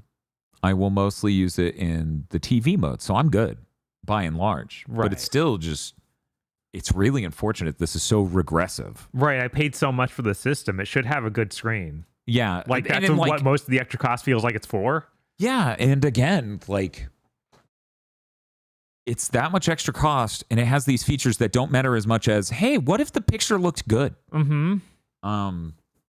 And that's really strange. A That's going really trend with the strange stuff. industry these days. Also, yeah. Are you saying this ghosting nightmare might be similar to certain things? Yeah, it's pretty similar to crazy. certain technologies that are being pushed. Yeah,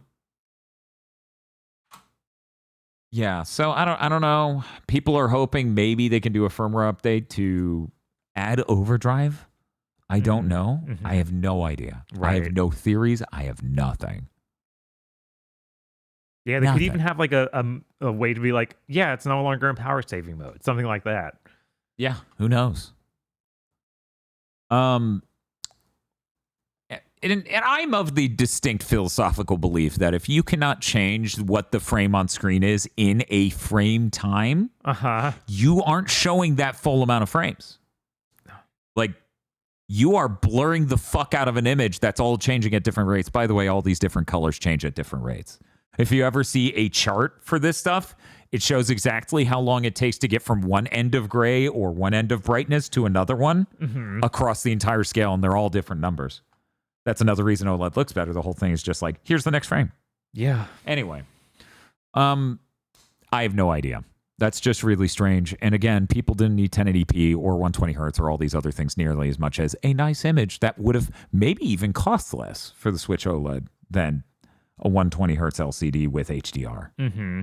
Especially since the HDR is weird. Yeah, the HDR, by the way. I mean, yeah, HDR on a portable just isn't going to look good. Good. No. Like HDR on laptops never looks good. Like, it already doesn't have an OLED, which would allow nuance and midtones and sharpness and other things that are like an advantage of OLED, right? So it doesn't have that, but it also doesn't have the benefit of LCD because it's not, as I understand it, it's not like a micro LED with an insane amount of dimming zones or a huge brightness ramp.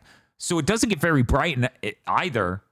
HDR in general just sucks. This is how I know you don't have a good HDR screen or have never played a game with good HDR. Good HDR looks amazing.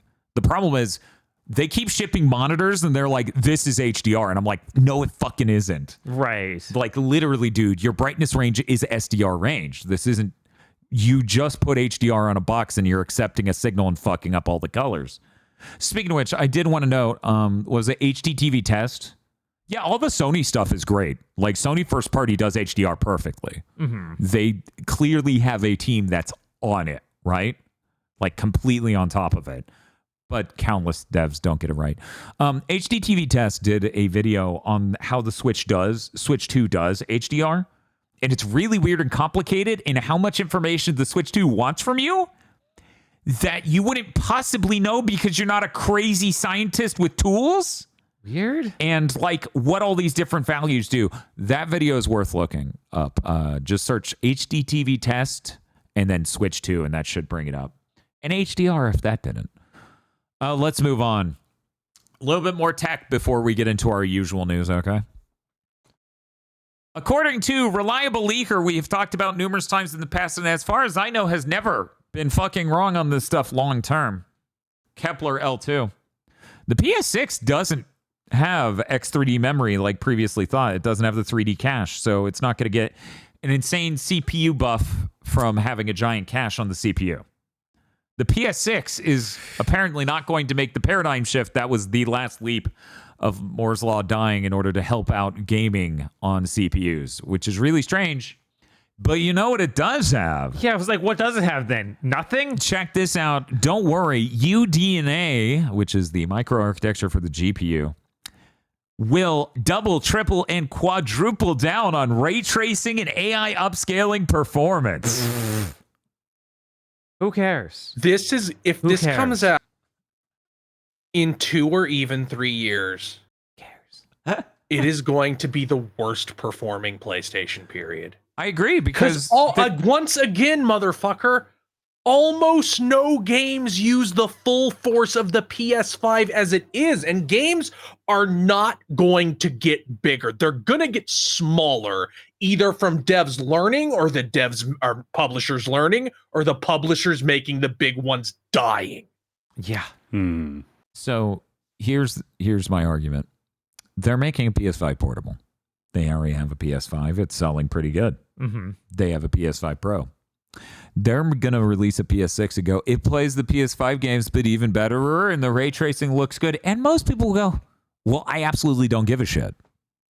Yeah. Who cares? You aren't yourselves aren't even making the look at how cool ray tracing is game. But they will then, that Naughty Dog game. That'll be the game that makes us go, wow. Yeah, it's like they didn't get to do any. I'm sure that. What's up, Bob? They didn't get to do any of these cool showcases for the new technology for this whole gen because they all started making service games that aren't good at showing off anything or even releasing. That sure happened. Yeah. Let's see what first party Sony exclusives have there been? PS5 exclusives Ratchet and have Clank, there been this gen?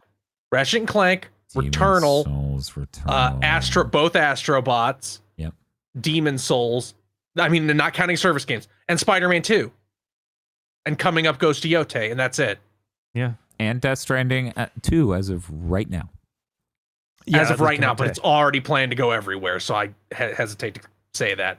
Eh. But the point is, like, they're not making these showcases of the hardware. They're not trying to sell people. Like, you haven't sold people on this yet, motherfucker. Uh-huh. That's the number Like, one you're sentiment. like, once again, the PS5 and PS4 are selling pretty equal. but that discounts the fact that the PS5 launched in the highest period of video game spending there will ever be. The PS5 has access to an entirely new market the PS4 didn't have, which is China. And they were motivated to get that because of Black Myth Wukong. And Xbox is now a non-factor everywhere. They should be selling more than last gen. The fact that they're only selling as much, and I'm willing to bet as we get further along, they start to sell less than last gen. What is the PS6 ain't gonna bring those people back? No, it'll be twice as expensive, and that means twice as many people will buy it. Yeah, how it works. That's how that works. Yeah. So between all these factors and the fact they're going to have 4 fucking SKUs that they need to support: PS5, PS5 Pro, PS5 Portable, and PS6.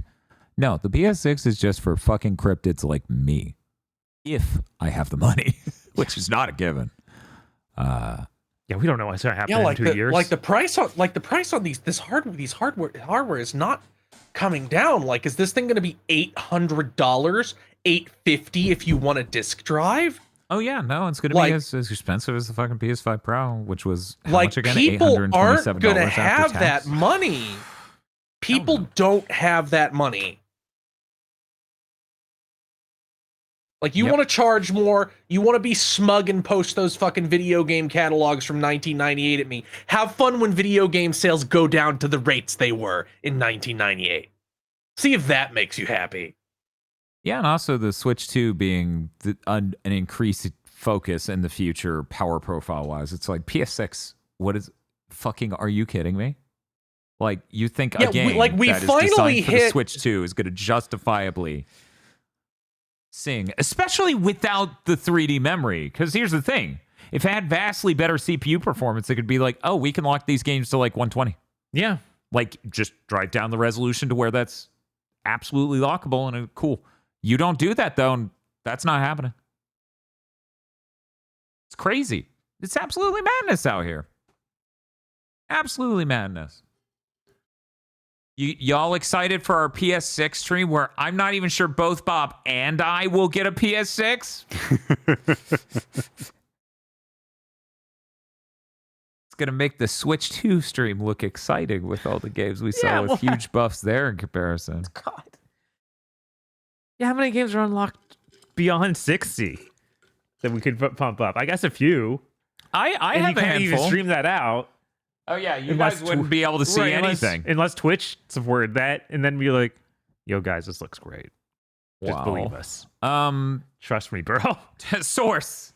Trust me. Interesting thing, that announcement about the next gen Xbox that they're teaming up with AMD to engineer and stuff did come out recently. And generally speaking, Xbox has locked it in at 1 year in advance of launching the hardware. They talk about it. They did it with One X. They did it with the Series X. So you're saying? What I'm saying is because this is the current rumor. The current rumor is that originally they were thinking of launching in the same year as Sony, 2027.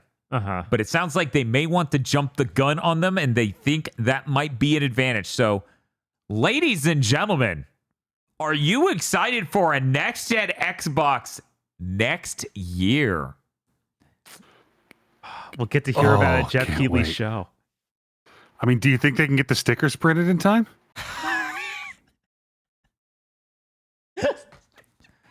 I believe in them. It's going to come It's on really my tough, Whopper. My Whopper is going to have the Xbox. This is an Xbox you eat. Is it going to be like one of those Japanese black buns? No, it's just a fucking Whopper because that's the tier we're at right now. There is nothing different. You just put a sticker on it that says Xbox. Because again, the whole deal with this is it's supposed to be a PC. It's supposed to support Steam. It's supposed to support all these other platforms in the box. So then their money doesn't come from games. They did a really good job of making nothing profitable. Yeah, please. They innovated their own ass off. Just break up the company. Just annihilate it. That needs to happen. That does Like, need to every happen. one of these big fucking tech companies needs to get broken into shards. Okay. I feel like that's going to happen just through incompetence, right? Even if there's no government influence whatsoever, because they've become huge and unwieldy and unable to do anything. Mm-hmm. Chat, I'm worried. I'm worried that the Xbox next gen, if it comes out next year, will be the 5000 series of GPUs. It will come out. People will be like, wow, this performance is great. And then they'll find out that it has horrible, horrible compatibility problems and lots of glitches and it's unstable and it has all these issues and there's production problems. So I'm not sure we will be getting one of those even for coverage. Guys, they put out a box that can't play my number 9. It's called Xbox. It's called Xbox. Let's get off this, start talking about real video games. Hey, what's up? They did that Fast Fusion Pure update. That's out today. So you can play Fast Fusion on the Switch 2 in Pure mode, which lets you turn off the TAA. I actually tried this out right before this because I thought it would be fascinating instead of just reading their press release to have an experience with it. Yeah, so I see it doing the exact thing that is why they do TAA, where it's like, oh, at this resolution, it jitters distant details because they're not blurred. There's no depth of field to blur it heavily in order to, it doesn't matter. The whole screen looks radically fucking sharper because you didn't blur the whole thing. I know people who tried Fast Fusion at launch and they're like, oh my God, this whole thing's fucking blurry. What the hell? Why is it this blurry? Like the Fast RMX looks sharper. Mm-hmm. This is a problem. This fixes it. It looks much better like this. I will now play this game. When I heard they were going to work on that, I just stopped playing it. I was like, nah, I'm good. Yeah. I can wait. Also, this update adds 3 tracks, and they have a new GPU particle system for snow. I think that game's really neat, so I'm looking forward to playing it. Hopefully more people check out Fast Fusion. I feel like somehow Fast Fusion got completely buried in the Switch 2 launch coverage, probably because they did not send units to journalists to cover the Switch 2. And then on top of that, the people who were excited saw the image quality and went, Yeah, no, that was definitely something most of us were excited for. And then the whole thing looks like playing a bad YouTube video. Fantasy Life the girl who be stealing time and shit. Did she leap through it, though? I need to know. She leapt to steal that time. Illegally, I might add. Yeah, they did some interviews about this game. Okay. They did some interviews about this game. And talking about what the game was like before launch. Very specifically, a year before launch. Very specifically, the direction it went in up until a certain departure. And in talking to this... let's see. Hino from Level 5, the CEO and Fantasy Life I producer, Akihito Hino, says, a big part of the game's positive reception is due to the crucial changes the development team started implementing only a year ago. That wouldn't line up with anything else, would it? It sure fucking does. That's when Inafune left and stopped overseeing the whole thing. What a bastard. Anyways... Hino says that at one point in development, Fantasy Life I's gameplay felt, quote, very suffocating. In a way that would make you want to put down your controller very quickly. He describes the initial approach as, quote, trying to extend playtime at the expense of making things stressful. He says, especially in terms of player movement being limited, as a result, his team decided the only way to fix things was to, quote, practically remake, end quote, the whole game. Wow. As Chris has said before and will say again, hack. Yeah, I'm honestly shocked that he was just driving this game into the ground and they had to basically whip it around in 2 months. Or not 2 months, but like a year. The fact that they whipped up the open world element, the Breath of the Wild ass segment in 2 months is insane. Apparently they have some tool where, because there's occasionally slopes in Fantasy Life, but usually it's like almost boxed alike, where it's like you have heights of very specific increasing amounts. Mm-hmm. So they have some kind of tool that lets them convert a 2D drawing into a map. Like, I guess they can attach height values to it and it just builds it. Insane. A man has never been so obviously put on blast by the person who extended him this shelter from his own hubris and self-destructive behaviors in the industry ever. Yeah, this is not the sort of thing you see, especially from Japanese companies. They never just come out and say, oh yeah, once we got that guy out of here, the game got a lot better. Like, that's viewed as impolite, I think. Yeah, it's In Japan, they have this theory, this belief that taking a sawed-off shotgun to a man's chest publicly as a part of an interview is kind of fucked up. This is just a Japanese thing. Anyway, amazing watching this man just outed for the hack he completely obviously has been. For the love of God, he left Capcom and not one person said bye. Bob, let's go to your news for now. Okay. This happened right at the end of last week, but past big thing. A game called Blood Message was announced. It's set in ancient China, made by a new dev team called 24 Entertainment Linan, which I think is a city somewhere in China. It's basically ancient Chinese Uncharted. Mm-hmm. It Very, looks real good. very much so. Yeah. I honestly just read the blurb about it. I was like, oh, it's some action RPG or some action game. It's probably going to be Souls-like. Whatever. I'll watch this. And the more the trailer you watch, the more like, this is Uncharted. Like, not, oh, this is like the same format of, oh, these are the animations from Uncharted. Basically. They got as close as they could. Really cool. I hope that happens and goes well. Do you think people would really like Uncharted? I think people would want an Uncharted game, yeah. weird. And it being a completely new setting like this is pretty exciting. I'm pretty convinced people would love another live service game, though.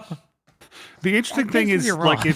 it's set in China in the 800s, so, like, imagine if Uncharted 3 didn't have any guns in it. Right? Yeah, it's going to be really weird to see, like, what they do with that melee system. It looks very Last of Us-esque. Like, a lot of sort of on-the-fly adaptation and, like, yeah, shoving people into Throwing stuff. debris, Yeah, and like smashing. like a little focus and a little polish is, yeah, you can do a whole game like that, sure. Mm-hmm. Drag X Drive is coming out on the eShop only August 14th. They're just putting that out there. This is that wheelchair basketball game that looked completely half-baked and we assumed might be a tech demo we wouldn't see released. They're doing it, though. I think it's $20, something like that. Yeah, this is a Nintendo game. This is made by Nintendo. What are you doing? It doesn't even get to be there right at launch. It doesn't even get to be there before Donkey Kong. It's just out there. Like, oh yeah, sure. Man, yeah, I can't wait to see what Nintendo thinks is only $20. Right? Uh-huh. That must mean this game is basically a $5 game you'd find on Steam. Because, again, they charged $10 for Welcome Tour, which should have been free and still would have been pretty bad for free. Holy shit, 20. What does that mean? Yeah, I think this is gonna be we've talked about Nintendo becoming like full of shit Old Testament Nintendo, but I feel like this is gonna be like almost as embarrassing as Everybody 1-2 Switch. Yeah, it's probably going to be that level. I bet it's that one map, and we saw everything that is in the game during that presentation like a few months ago. I bet there's almost nothing. And there's like, yeah, $20. Come on. Sure. There's probably not even going to be a story mode. Probably not going to be even an arcade mode. Just, yeah, play with your friends. Yeah, I'm worried it's a multiplayer only $20 downloadable game, so there's going to be no one to play with. Mm-hmm. Yeah. Because I don't think anyone's going for it. No. And I'm going to skip past the showcase stuff until later. Cool. Oh my God. We have to talk about Xbox again. We do. The MetaQuest 3S Xbox Edition was announced and available now in limited quantities. Whoa, They've rush out now. got to stop. They've got to stop preempting our Gamer Premonitions episodes. This is ridiculous. I Yes, this is messed up. We're doing free research for Xbox. Let me see. It's $400. Uh-huh. It comes with an Xbox controller, 3 months of Game Pass Ultimate, and Meta Horizon Plus, whatever that is. I guess some subscription service Meta does. So Horizon is their metaverse game. Yes. So this is a paid tier of sub for a thing no one uses. Yeah, I was like, wasn't that the boot menu? I thought Yes. that's you can pay. That's what sub- it used to boot into. I keep mine from doing that now. And Game Pass Ultimate. Yes. Okay, for people who are confused, these Xbox games are coming to... No. No, there's not a single VR Xbox game ever. They stream to it. It is a two-dimensional screen, and it is streamed to the headset. It's just Game Pass. It's just the Game Pass Ultimate where it streams. So here's what I want to ask my co-hosts. Do any of you, don't look it up, know what the price of the normal MetaQuest 3S is? I assume it's $300. Okay, but you don't know that. I don't know that. Okay. Aggro Chris? 500. Is it not around 400? It is $300. Now, the 3S, for people who don't know, has the processing power of the 3, but then it has much reduced capabilities in a number of different ways. That's what it is. It's the budget version. Makes sense. It's an Xbox. $100 of value here. Let's read through that again. 3 months of Game Pass. Wait, actually, that says 3 months of Meta Horizon and Game Pass Ultimate. Wow. Yeah. And an Xbox controller. $100. I think there's a strap, maybe. $100 fucking dollars. What the fuck? No. It's a great value. Incorrect. It also is a special color. It's a black and green that you can't get anywhere else. Limited quantities. I think that the funniest other note on here that I had to write down, because you get to play these Xbox games they're streaming on the Xbox Cloud Gaming beta. It's still a beta. Yep. So we are clear. You're buying the box for the beta. Also, I thought they were buying the box because they were a beta. Sorry, I should have used the other voice. I thought they were buying the box because they're a beta.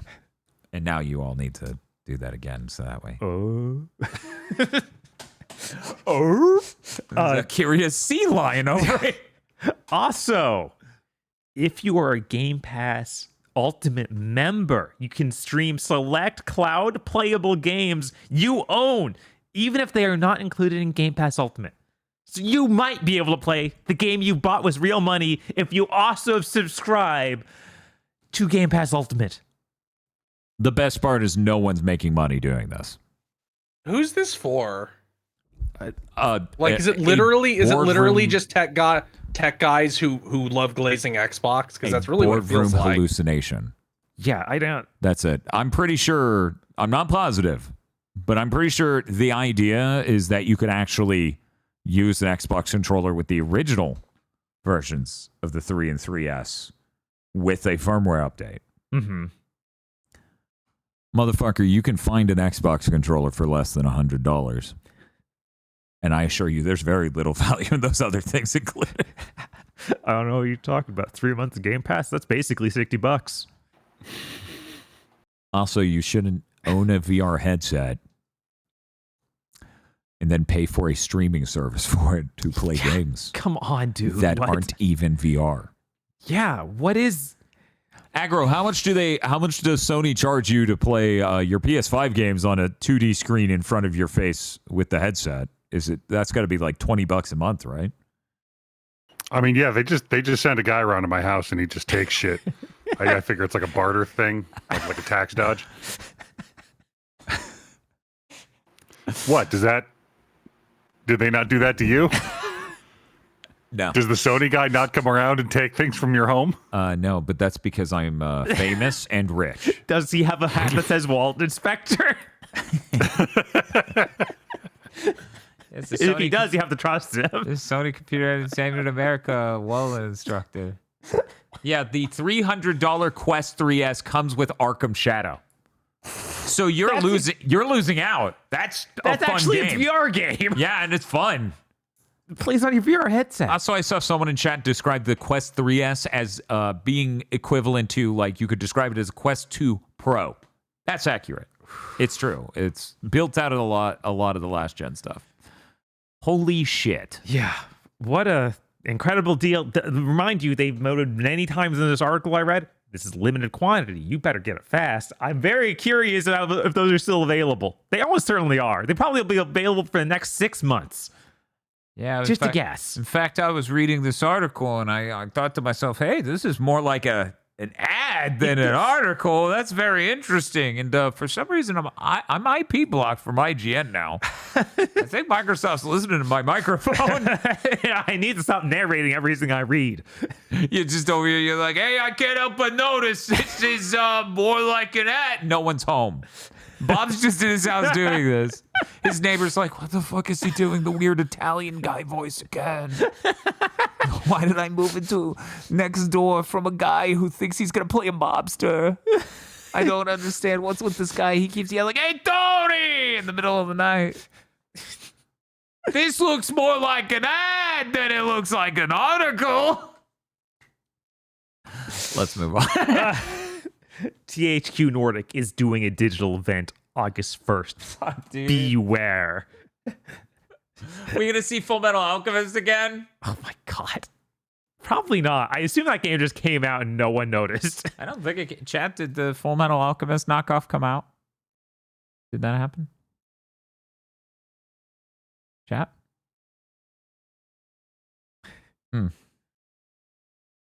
Anyway, Sonic Racing Crossworld announced a bunch of the DLC stuff. Chat's like, what Full Metal Alchemist game? What Full Metal Alchemist game? The one that was legally, like, serial numbers filed off fucking Full Metal Alchemist. Imagine Full Metal Alchemist through the lens of Immortals of Avium. Yeah, that's literally what it was. It was at one of their shows. This is why we do what we do for a living. Because I will not let it go, but also I will not remember its name. So I send you out to go get it. That's engagement. Anyway, sorry, Bob. Go ahead. Yeah, Sonic Racing Crossworlds DLC. SpongeBob SquarePants. You Hell yeah. excited? No, this is fucking stupid. I'm so sick of everything being this fucking incongruous crossover slop. I'm fucking ill of it. If you can't even keep it to video games, fuck off. Well, that's unfortunate because the next DLC is going to be Teenage Mutant Ninja Turtles Mutant Mayhem, which is the 2023 movie. And then after that... Is it 2023? Let me look at the calendar. Is it 2023? No, sir, it isn't. It is not. Also, again, not a video game. Good tries. They've made a lot of Teenage Mutant Ninja Turtle video games. I understand the confusion. And that you're Sonic, and this is Sega, and maybe you could have some cool crossovers there. Guys, Fortnite happened. All right? We're all just going to have to live in the world where Fortnite happened. And they also announced Avatar Legends, which when I was looking it up trying to figure out what this was exactly. First thing I found, the tabletop RPG is called that. Their official YouTube is called that. So I'm like, I guess this is just the name of the franchise now? Like everything Avatar related is called Avatar Legends, I guess? The fuck? Okay, this is the Nickelodeon cartoon one, right? Yes, absolutely. Because all Okay, of these I'm are like, I don't want to Google this and find the resource book for They're literally gaslighting you at an expert tier if they got the SpongeBob crossover, the TMNT crossover, and then James Cameron's Avatar. I would honestly be a lot more excited by that because of how weird that would be. I mean, sure, whatever. We already did Mario Odyssey where it's Mario and fucking Sonic 06 people. Why don't we have a Sonic game where fucking Jack Sully comes out. Jack Sully comes out and we got the Na'vi. Fuck yeah. Man, Paramount is like Paramount is so desperate for Avatar to be their MCU, and it's like, guys, it ain't gonna be that. Yeah, I feel like you didn't. It is no longer the right time for that to happen. You missed the opportunity. You fumbled the ball too many times. It's over. Mm-hmm. Like they're doing like a sequel movie next year, and I think I think they might be doing one more season of that live action show for Netflix. But then I think they have like 8 movies planned or some insane shit. Like, none of this shit's gonna happen, guys. It's over. They're like, James Cameron said he's going to make 8 Avatar movies. We can do it too. And they're all gonna be the same movie again. And these are on top of the previously announced Minecraft crossover that is happening. And That's video games, so whatever, knock yourself out. there are 2 more crossovers Okay. yet to be announced. Oh God, there are 2 bullets. Yeah, left they in can the still gun. shoot us at Gamescom. It'll Maybe be the Yogs cast and Danica Patrick. Finally. God, maybe the base roster is great, and that's why it's fine that they're doing all these crossovers. They just I haven't. mean, they're gonna have Maybe. Miku and Ichiban Kasuga. Ichiban. Okay. So they're included. So I agree guess, that yeah. Ichiban is the one that fits the most, but I think by that logic, it would be funnier to be Kiryu with his completely fucking stone-faced driving some goofy car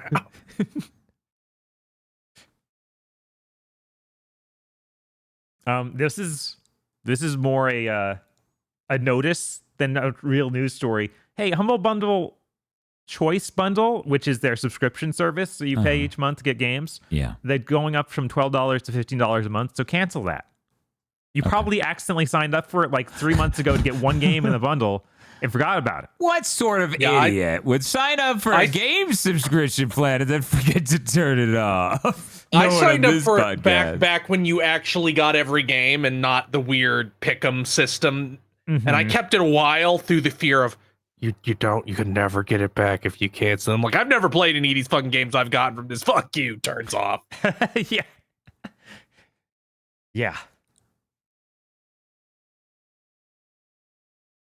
Okay, and it looks like everything I got left here is all different showcases that happened. Okay. Well, I'm going to talk about something. It came to my attention not too long ago that Bloodstained, the Scarlet Engagement, had an interview between Shutaro and Iga talking to Epic Games. It's an interview up on Epic Games' own website. They sure found the best place to hide that. Yeah, they did. Thanks, 505, you fucking dipshits. Anyway, send us a code.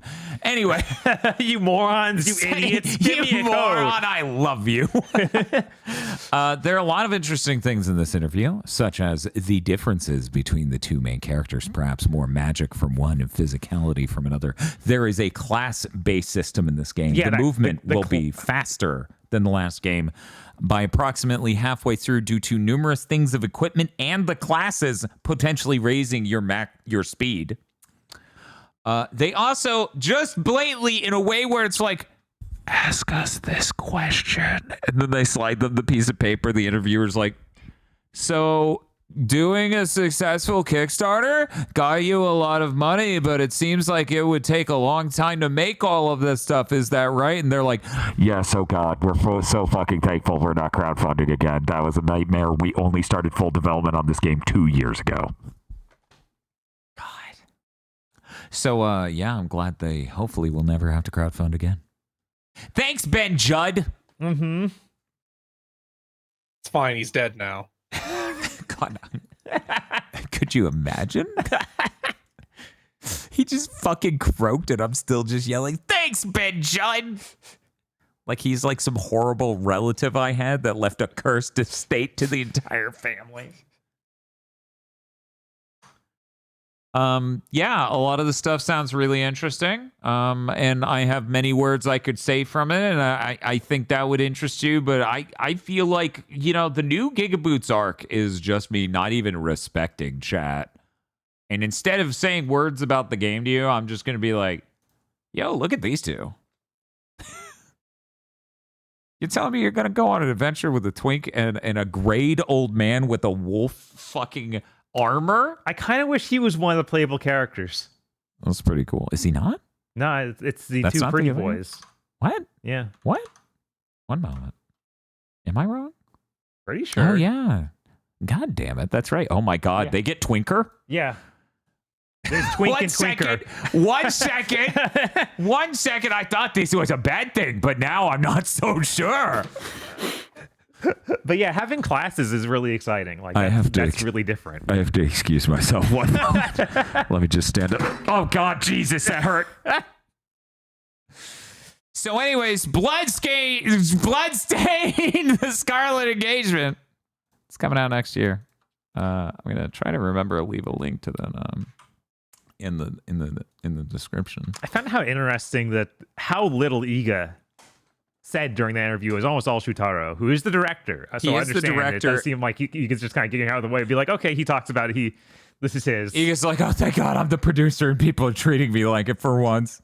Because Konami, all the time, he was like the only one that anyone could talk to. Which, of course, that was the same for Bloodstain, Ritual of the Night, because 1, he spearheaded it. 2, who knows when Shutaro got involved. He got in later. And 3, it's good for marketing. Even Shutaro made a jab at him of like, oh yeah, the reason that the DS Castlevania games. Oh yeah, I was gonna talk about that. Okay, yeah. He's literally talking about like he's like, yeah, Iga. I'd be like, Iga, we need one of the major requests they got in response to this game, according to Shutaro, is that the story be better, that the characters be more developed, that there be a good storyline throughout. And he's like, yeah, I keep telling Iga that we need a more developed story. And he's like, no, get the story out of the way. It's in the way. We don't need that. It's just like, that's really funny because then Shutaro was like, by the way, I wrote Curse of Darkness. And I'm like, oh, yeah, okay, yeah, that is clearly, like, you invented a time traveler, you characterized him, there's a twisted monk, all these things, like, you can see how that's, like, a little more developed than, say, Dawn of Sorrow. Yes. With the bounce. I think that he wrote Ecclesia, though, and, like, that's, like, the worst Castlevania story that might ever been told. One moment. I mean, nobody can complain about Haunted Castle. Because you're getting married and then your wife gets kidnapped by Dracula and then you're like, fuck you, asshole, and immediately change out of your tux into whatever the hell you call what he is wearing. I don't know. You're probably right. Your That bondage probably- outfit, I guess. Yeah. I was going to save this for our honeymoon. The Bardish Ryu Hayabusa. But I'm very excited for that game. That game looks excellent, and I will point out yet again, there sure is a massive divide between the character model quality, which looks insane, and the environments, which still, much like Ritual of the Night, have this sort of too glossy of a look. Yeah, I wish that they could make that like look different. Like it doesn't need to be higher fidelity. There's plenty of texture work there. Yeah, I mean, look at the fucking enemies. They look crazy better than Ritual of the Night. Mm-hmm. But for some reason, the glossiness is still insanely high in this. Like, yeah, look at that. Yeah, no, if the lighting were just done in a more interesting way and like not ray trace, obviously. Just bake lights. Do you mean ray tracing? No. Are you sure? I mean, I am absolutely sure. This has a day-night cycle, and I'm worried that it will use ray tracing for that. Plenty of games have day-night cycles. Oh, for sure. Yeah. But now the year is 2025, and I have to be scared. They probably announced this for platforms that can't do that. Probably did, yeah. Probably. Anyways, I'm really excited for that game. Did you know I gave Bloodstained Ritual of the Night a 10 out of 10? It's a good game. It's a good game. It's a good game. I'm looking forward to my next playthrough. I should probably play... Oh, wait. The later versions of the Switch version, after they updated it, made it like cap. I wonder if the early ones are uncapped. I just play unfiltered. Yeah. Hell yes. The ambitious edition. With that, my news is finally out of the way. Let's move over. Aggro, do you have anything you just want to say right now? Just anything? Lemons. Thank you. Chris Wolfhard, tell us your news. Okay. So Adi Shankar is making a Duke Nukem show. He announced this by having an unbelievably pathetic crash out on Twitter. He really can't accept that people don't like him. As all of his ilk are. Yeah. So anyway, I found this very interesting. Let me go get it so I can read directly from it. Okay, cool. This is... I sure hope they didn't delete it. I don't think they did that. I think I just lost it because I'm stupid. It's okay, we can play some music like Talon, the magical spaceship that travels through time. a Oh good no, song. it double click. Oh no, it's gone. 3 a.m.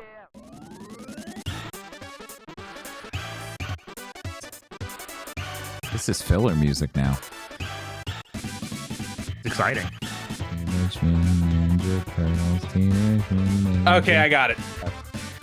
So, Adi Shankar is he's the son of a investment banker, so he was born into money. Yeah.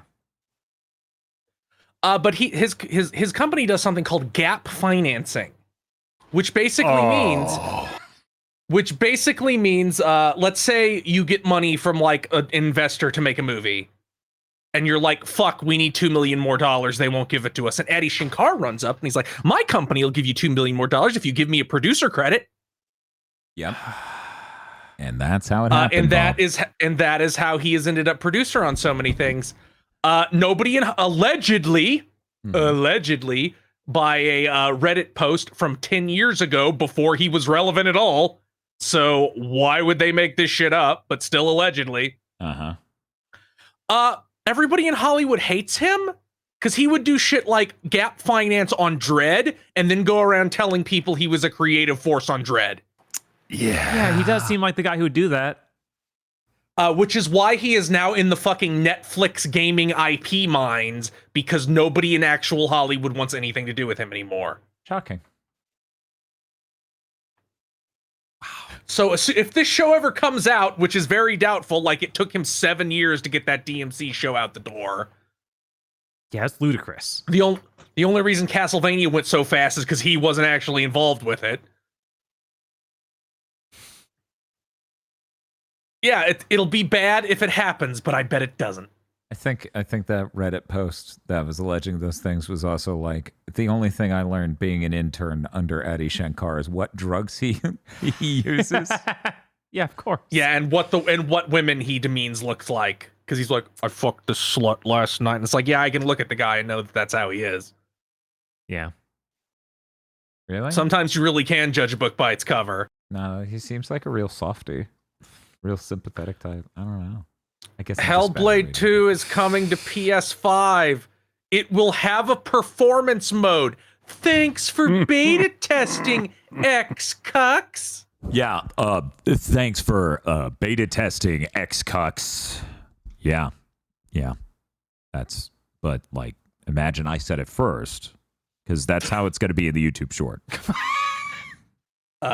They're also adding an Iron Man mode in, which is basically, remember that lie the first game told you, where if you die too many times, you have to start over? Mm-hmm. It's that, but real. Yeah, guys, your game isn't good enough for that. It's not even hard. Like, it's just bad. Why are you putting that in? It's funny because the deaths we had were like, I'm trying to run and then hide behind a thing because a laser's going to hit me. And we died the most times in our entire playthrough there. Could you imagine we lost the entire save file to that and just went, well, I guess I don't know how this fucking game ends. Right? Anyway, I don't know it will be out August 12th. Jesus.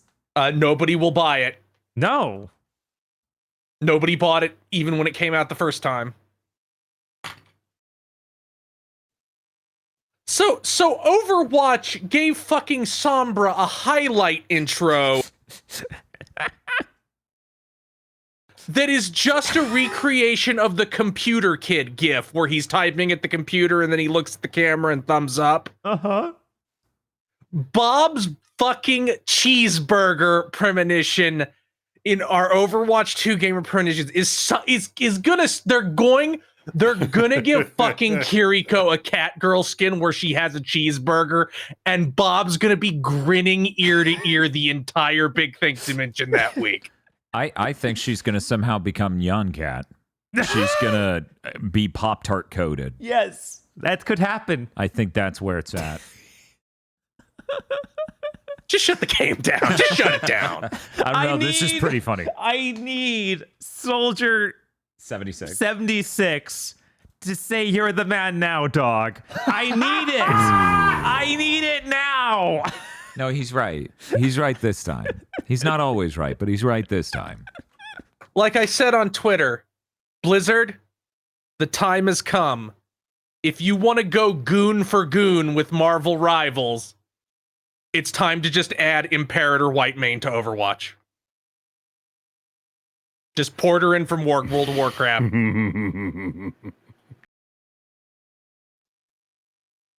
So this isn't directly news, but the Switch 2 has broadly more expensive games than the PS5. Tales Into the Horizon is $60 on PS5 and $70 on Switch 2. And even weirder, it bears noting it uses the game key card. Yeah, so it's not even like, it doesn't have the excuse of having the more expensive medium. They went the one that is bad. Like, that's the only excuse to charge the extra $10. What are they doing? Yeah, I don't. they're stupid because they're Nippon Ichi Software of America. They're the people that sold me because I am also an idiot. Disgaea 6 for $70 a year after it came out on the Switch. Yeah, I saw they were trying to do that with Disgaea 7 on the Switch 2 port, of also trying to jump that up to 70. It's like, that doesn't work for that series. What are you doing? Yeah, like it failed with Disgaea 6, morons. That's why Disgaea 7 was only $60. Mm-hmm. You failed. Guess what? You're gonna fail again. Like, we put the DLC with it. That doesn't matter. It's a year old, and it's Disgaea. It's not $100. It's not a $70 game. It's not? It's not. Oops. Especially, I mean, no offense to Disgaea 7. I like that game quite a lot, but it also, Disgaea 7 is the one that has the chapter that is all the same room. Yeah, it does. Like, you really feel the savings in a couple places in Disgaea 7. So they're making another Street Fighter movie. It's going to be total dog shit. We got the cast for it. Or at least some of the cast. Not this was in the fucking Hollywood Reporter, so don't blame me if it's wrong. Okay. Blanca, Jason Momoa. Sure. Yeah, that could work. Mm-hmm. Ken, Noah Centineo, who seems to be some Nepo baby from what people are telling me. How the fuck do you spell that? Okay. Orville Peck, who I think is a fucking country music singer, as Vega. What the fuck? I guess maybe he'll actually yodel. Maybe he can do that. He's also South African, so play the song. Oh no! I've had that song stuck in my fucking head for a week straight. You aren't fucking ready for this one. Akuma, Roman Reigns. The big dog From WWE, Roman Reigns. Is Roman fucking Reigns crazy. like an Asian guy? He's Hawaiian. Okay. He's The Rock's cousin. Oh my god, Yeah. what? Yeah, he's Samoan. Oh, okay, sure. I guess that might work. Maybe.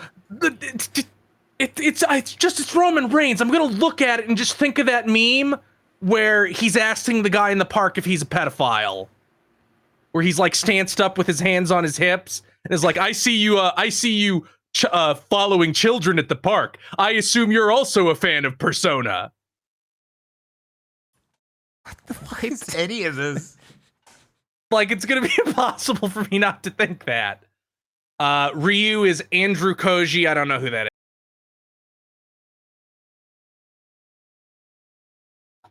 Balrog is 50 Cent.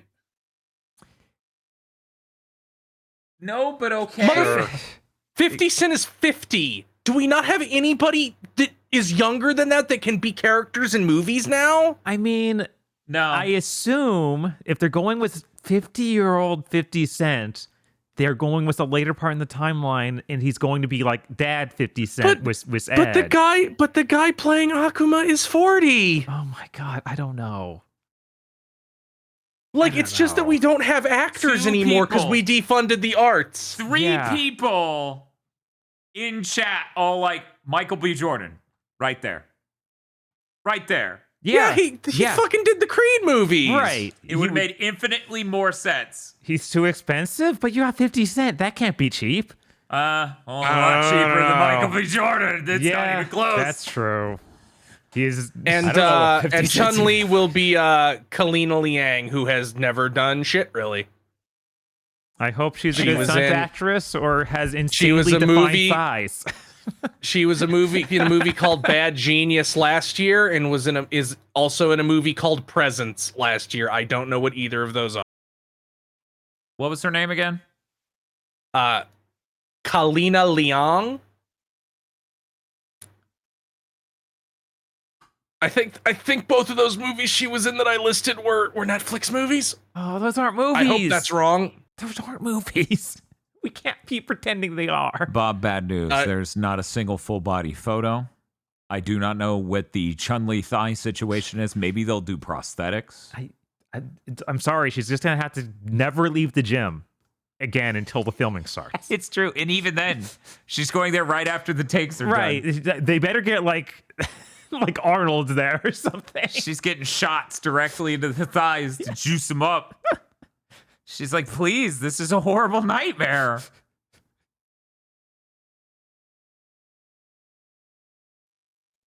And that's all mine is. Somebody is saying some person who's apparently some sort of simp for Joe Rogan is playing Dan Hibiki, some Andrew Scholes fellow. I've never heard of this. I don't pay any fucking attention to Joe Rogan or any shit around him. That is crazy. What the fuck? They announced a casting for Dan Hibiki of all people. That's fucking. There's like He's probably a like 10 characters before you announce a Dan Hibiki actor. He's a comedian. I'm sure he is. Anyway, I mean, of course he's a comedian. Dan Hibiki's the biggest joke in Street Fighter. The director of the Twisted Metal series is directing it. Weird. Huh. Watch, it'll come out and be actually good. It might, Maybe that the Twisted Metal show was shockingly competent, right? Yeah, it was a good. and that trailer for season 2 has fucking Axel in it, so they're clearly not afraid to do some goofy shit. Yeah, they realized. Let's see. I guess that brings us to all of the showcases, huh? Yeah. Bob, where do you want to start it? I guess the Capcom one because it was first. Sure. They basically opened up with Pragmata stuff, showed a bunch of gameplay. Apparently, it's going to mix in like hacking mini games into real-time third-person shooting combat. Okay. Oh my god. Pipe dream for your life. It looked like that. So that's exciting. That game looks really cool. Still coming next year. They're sticking to that.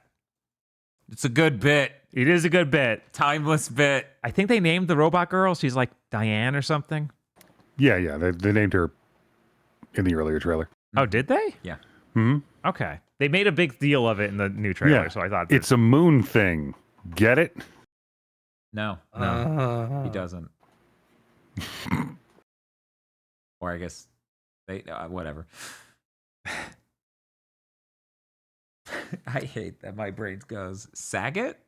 yeah, Bob Saget's getting added to Street Fighter 6. Hell yeah! August Fuck 5th, yeah. everybody. You know, I'm usually against trying to bring back dead actors, but this time I'm in for it. Oh my God, is Bob Saget dead? Yeah, no, he died years ago. God damn it! I forgot. Oh shit. Yeah, I think it was was it an overdose or was it something else entirely? Oh my fucking God. Chad, I I- forgot. yeah, no, he died That was like 3 years ago. really young. God damn. Yeah, Anyways, Sagat's coming to Street yeah, Fighter Sagat 6. is Street Fighter 6. Yeah, it's pretty cool. They also showed off drawings of the new swimsuit outfits that are being added on the same day. Is Sagat. Oh, Sagat's getting his swimsuit? Not Sagat yet, because this is like the next wave of costumes for older characters. So this is like the original roster. They showed off costumes for them mostly. See. We got like Luke swimsuit, Kimberly swimsuit. That's what everyone wants. Luke swimsuit. Yeah, that's what they're there for. I I can't remember the name of Luke's gay lover. Chat? Anyone? Chat? Jamie? Yeah, Jamie. He's got a swimsuit. People do want that. Yes, I clearly. can confirm. I have good sources. Kinitsugami is doing an update that adds the Yashichi talisman based on the old Capcom Yashichi pickup you get in old games. That changes music in the game to being 8-bit versions. Oh, that's cute. Yeah. That's cute. They're also adding some weird endless mode. Like, I couldn't tell exactly how it works, but I guess you just keep defending the priestess, Okay. as long as you The can. goddess. The goddess. That's cool. That game's really good. You should check it out. There's a demo. And if you have a Switch 2 and you're desperate for games, you could just pretend this one's new. You can. It'll You can only do run that. like 30, but hey, at least it's a new game. Oh, I thought I had 40. Yeah, I guess it's 30 or 40. I think you get to choose. See, there you go. And it has mouse controls. Mm-hmm. Exactly. Which would be pretty cool for that game, honestly. Then they basically closed the whole thing out with a RE9 dev interview. It didn't really have much new information. It was really just a lot of, we're focusing on it being scary. Like, okay. Okay. And now, honestly, now I'm just going to give up all hope of it being something more and something cooler than like RE8. Okay, come on now. It could be RE7. It could be RE7. That's cooler than RE8. It the is. setting is already cooler than RE8. Yes, the setting's already better than that. But yeah, I'm not going to go in with the thought of this is going to be like a new RE3 or RE4 remake. Yeah. Yeah, I have more that. hopes for that with like the remakes that we're hearing about of Code Veronica or Zero. Like I assume those will take some more of the RE4 stuff. There's gonna be people who are like, wow, Resident Evil 0 must be the greatest Resident Evil of all time. And it's like, no, that's just the remake. That's just the remake. Don't go in there. No, Genie! no, let them go. But yeah, it's Jesse, the frogs can kill you instantly no matter what you do, Jesse.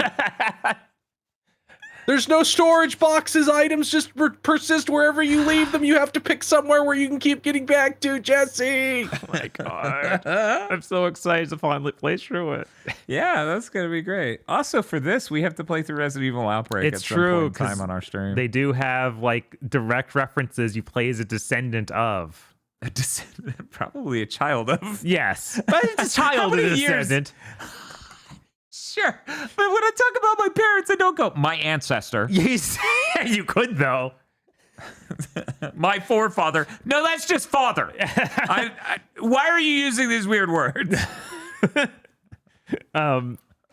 But yeah, I let myself think all the way up until launch. RE8, they're hiding something cool. There's going to be something cool. 9. And no, 8. With 8, I let myself think that. I'm just not going to do that in 9. It's like if 9 ends up being something cool and they're hiding it, great. Yeah, it's gonna be 7, but cooler.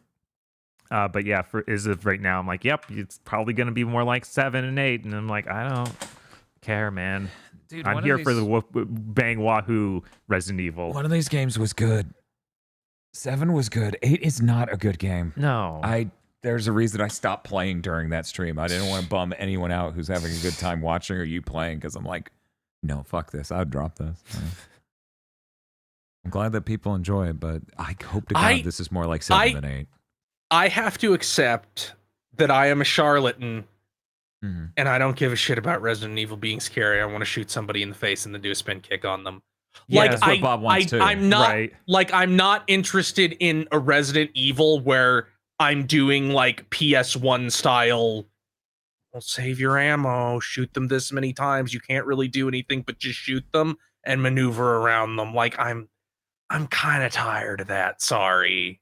I like I both really gameplay like- styles.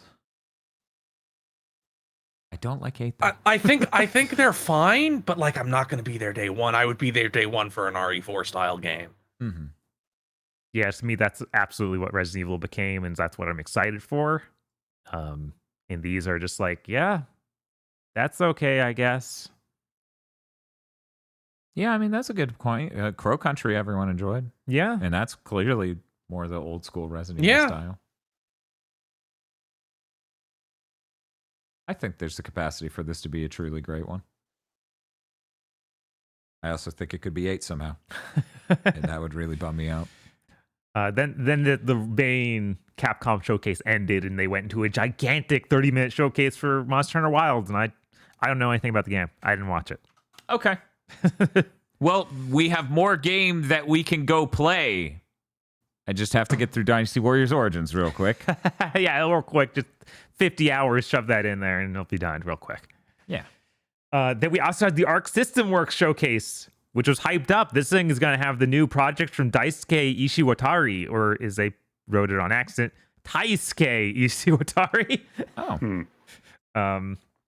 But yeah, they showed off Double Dragon Revive, got a release date. I forgot to write it down because I was in a hurry. But this is the 3D Double Dragon that looks like it'll probably be bad, but maybe pretty cool. October 22nd, 2025. It's coming. They showed parries, which are weird. They're like certain special moves. You have your own special move. If they collide with that, then you parries it. I think Double Dragon, Super Double Dragon on the SNES may have had a system like that. Okay. Yeah. As long as this isn't too expensive, I plan to get it. Mm-hmm. But if they charge $40 or more, I do not plan to get it. Damn. Then they showed off Bubble Bobble Sugar Dungeons. Which seems to be a roguelike Bubble Bobble game. Very strange. I guess that's something to do with your old arcade IPs. I guess. This might be for someone. I found a really humorous Sarah Lene on Blue Sky was like, how to revive a dead franchise. 1, new entry that legitimately evolves and builds on the formula but is somehow not well received. 2, game that is like the first game on 8-bit or 16-bit platform for some reason. 3, roguelike that's forgotten in a month. Getsufuma says hi. Yep.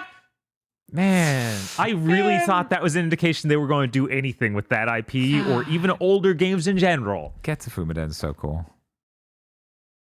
Yeah, the Too original. bad about the new one. Yeah.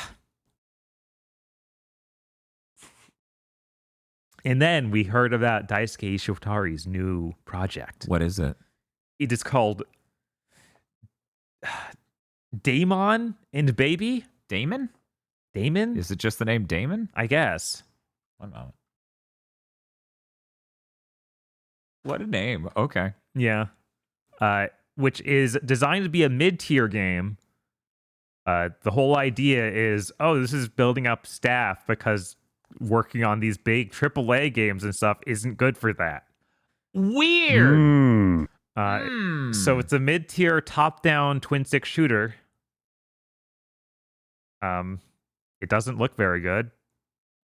Okay. I hope that it's just really early and looks rough. Because even the turning and shooting in a twin-stick shooter just looks kind of wrong right now. Neat art style, though. There's like a big bear man, and he's being ridden by some little creature. Perhaps a baby. Perhaps a baby. Does he have an axe? No, there's no axe. It's a third person. It's a twin-stick It's shooter. not my show. It's No, not. it's not. Like, you got really close to the axe with Raido. I don't know. The axe aura is pretty strong. I feel like you're just like bargaining, right? You're just like, it's fine. It's fine. This will be fine. It's not fine. And that's it. We did it. We survived a big, big thing. Yeah. It was exciting. As I said before, Bob and I will be playing Donkey Kong 64 tomorrow. Please be excited. A time will be posted on Blue Sky. Be sure to show up. We need to know how the new game will compare to Donkey Kong 64. We must find out, and you must be there. In fact, if you're not there, you're probably stupid. This is This is what this voice does. This is the only 3D demeans Donkey you. Kong. For my own profit. Like, between this and the new one, like, there isn't another fully 3D one. There are only 2 fucking points of data we have to work from Right? here, chat. One of them isn't out. So, Donkey Kong 64 tomorrow. Chris, you said Next week. Next will be week, tier doing two. maker, I'll put up a submission thing. This time I'm going to do I'll just pull them all before the stream instead of doing random shit in the middle of it. That way it'll all go much smoother. Dr. Aggro, what are you up to, bud? You have to answer in this tone of voice. I patently refuse.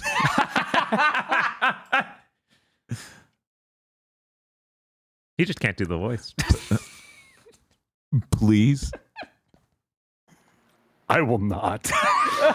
You doing that seriously makes my skin crawl. And yet, so many people watch people who sound like that. I don't understand it. Weird. Anyways, I Sounds so should use cool. this power for evil because there's no morality in this universe.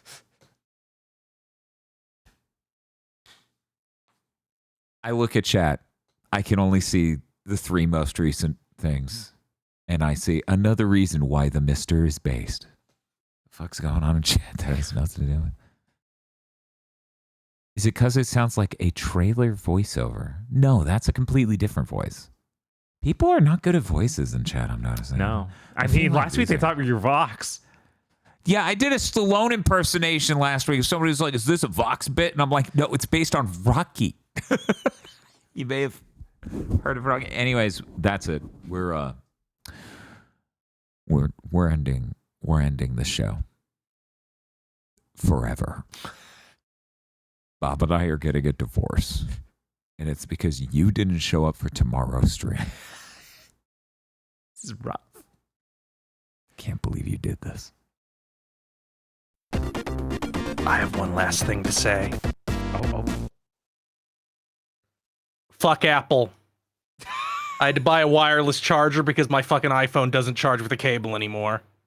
If you're going to make me use your proprietary bullshit, the ports should at least last forever. Because a USB-C port would. Yeah, USB-C is dirty as fuck.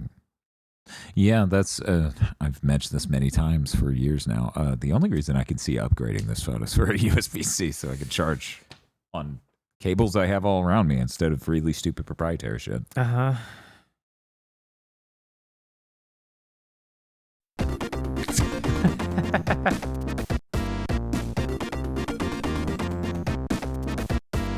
You know, Aggro, is because you knew someone who had this voice? Is that what the problem is? I really want to drill down on this voice. I'm going to 'Cause find this that is- website that mails people dead animals.